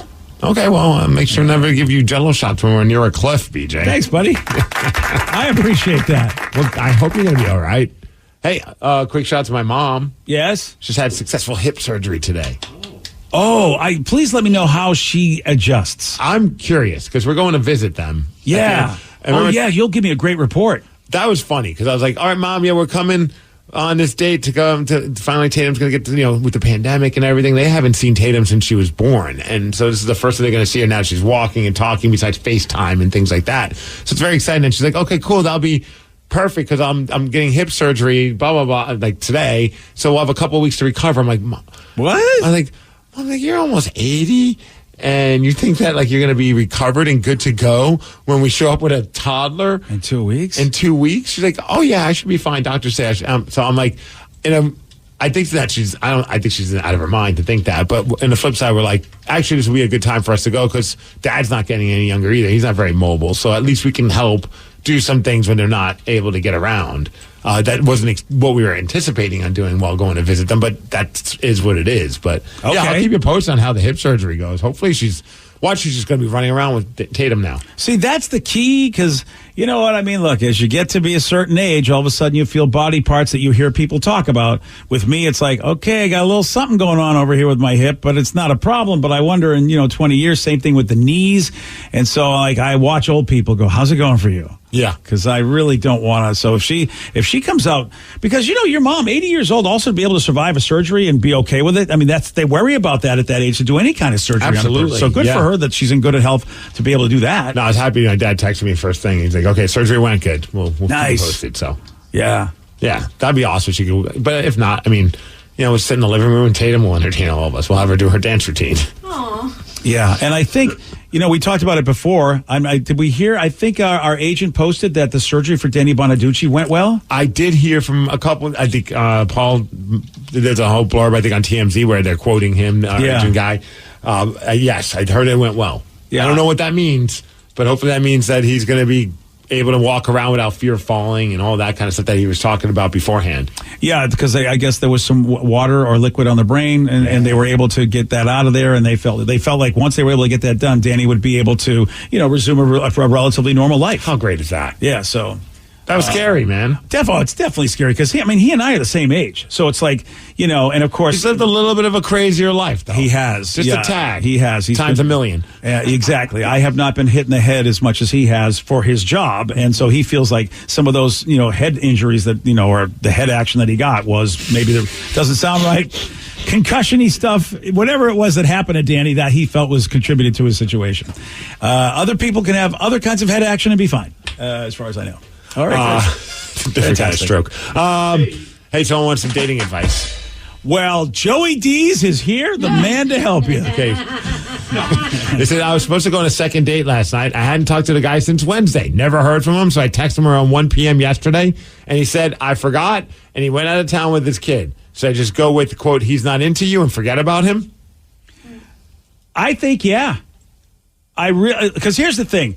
If he chases you a little bit after the fact when you don't say anything anymore to him and you go, okay, I'm done, then okay, I guess he might be into me and it was a legitimate mistake. I will say I am so frustrated with people that have phones and can't keep a calendar. I have a friend of mine right now that I just browbeat the hell out of because he's like, I'm busy. I have a busy life. I go, you also have a phone and a calendar. There's no excuse for you. You can be busy and still know what the hell you're supposed to be doing. I say give the guy another shot if he reaches out to try and set up another date. Give him one more go around. Don't go out of your way. People forget he's got a kid. A million things are going on. Did you just agree with me? Yeah. I feel like you kind of just did. Yeah, give one more shot. I don't like that. Well, I'm changing my answer then. All right, fine. Yeah, I'm going to say give him nothing. As a matter of fact, go burn his house down. On second thought, I think block the guy. Block his number. Don't ever talk to him. No. Oh, in that case, you should really give him another chance. Also, someone said, Steve, your mom's right about the recovery time. Everyone's different, but my mom had both hips done at separate times. It was literally just a couple of weeks since she was up and moving around from a walker to a cane by herself. Damn. That's awesome news. Wow. Yeah, so I said they don't cut you open as much, maybe 3 to 4 small incisions to fix what's wrong. But they give she had surgery. She didn't get a new hip. Right. Oh, I thought she got a new hip. Yeah, I don't know. Well, that makes a lot of difference. If they don't have to cut you open... Yeah, that does. I mean, because that's surgery, but not not. Full. Well, yeah, it's just like when Kevin Smith went in for the heart surgery. They go through your groin, rather than having to just chop open your chest, because that's the huge recovery from that. When I had to get a root canal, they went through my groin too. I thought that was very odd. Well, look, dude, I told you it's less invasive. It was a replacement. Sorry, I thought it was. I just couldn't remember. It is a replacement. Yeah, it was a replacement. Oh, that's a whole different story because then they have to go in, don't they? Well, it's incisions. I don't know. I have no idea. Dude, they're taking a hip out and putting one in. I feel like you look. Are they taking a part of the see hip? This. Yeah, it's not the whole hip. It's not like they said hip replacement. I'm assuming it's the whole. Yeah, but the hip is a giant bone. Or dude, that's not the hip bone there. You're like, well, which part of the hip? Where? Like the joint. Oh, the hip joint replacement. Yeah. Yeah. All right. Well, that's yeah. Who gets the entire hip replaced? Well, they said the word hip replacement. Why wouldn't they go hip joint replacement? I think everyone just figures everyone knows. I always thought people got a completely new hip. Yeah, the joint part. Dude, if you said you had an arm replacement, I would then think you got your whole damn arm replaced. I mean, sorry, it's just English. All this time, it's only been a hip joint. 2 to 3 weeks with her getting a new hip, someone said. Again, stop saying new hip. It's new hip joint. I mean, okay. Of all things to nitpick. It's literally a word that for my whole life I thought they were replacing the whole hip. No wonder people have been recovering amazingly because they haven't been replacing the whole hip. So now you're not impressed by somebody's hip replacement? No, not at all. They're all lame now. I thought they were amazing. I felt dorks. I'm just said the whole hip. It's been hip replacement. I mean, I'm not a surgeon. How would I know that that's not what that means? I don't know. I think we all seen enough shows where they show it's just the ball, like the joint part. What show are you watching? I watch TV. I don't watch hip replacement show. Gilligan's Island when the professor replaced Marianne's hip. Yeah, that's true. That was a great episode. Yeah. All right, it is. Okay, I'm done. You clearly don't watch enough Grey's Anatomy. I really do. You're right. You're absolutely right. That's probably why everybody knows and not me, because I watch good television. But anyway, what do Ryan Castle... God, I can't believe I just learned that today. What do Ryan Castle and a mouse have in common? I'll tell you at 9:53 on The Rock. BJ and Migs, mornings on The Rock, 99.9 KISW. And now, the Ryan Castle question of the day. What do Ryan Castle and a mouse have in common? I could live almost exclusively on cheese. Yeah.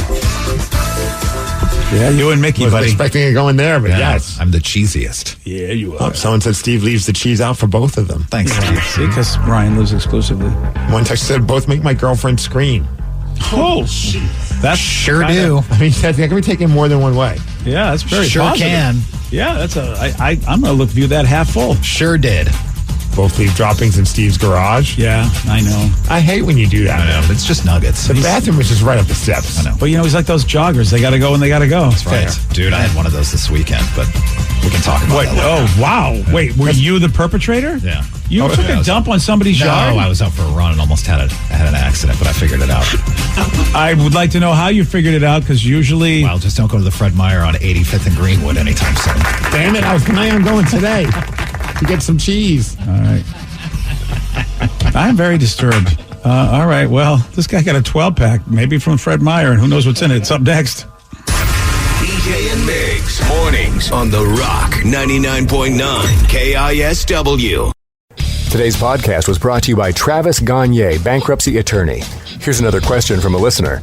How long is a bankruptcy going to affect my credit rating? Of course, most of the time, by the time we're talking about filing a bankruptcy, the credit has already taken a huge hit. Chapter 7 is going to affect it more negatively than Chapter 13. Chapter 7 stays on your credit report for 10 years from the time you file. It usually takes 7 or 8 years for your credit scores to get back into the normal range in a Chapter 7 case. However, your credit will start to recover even in Chapter 7 after about a year. You'll be able to get credit again right away, usually before your case is even over.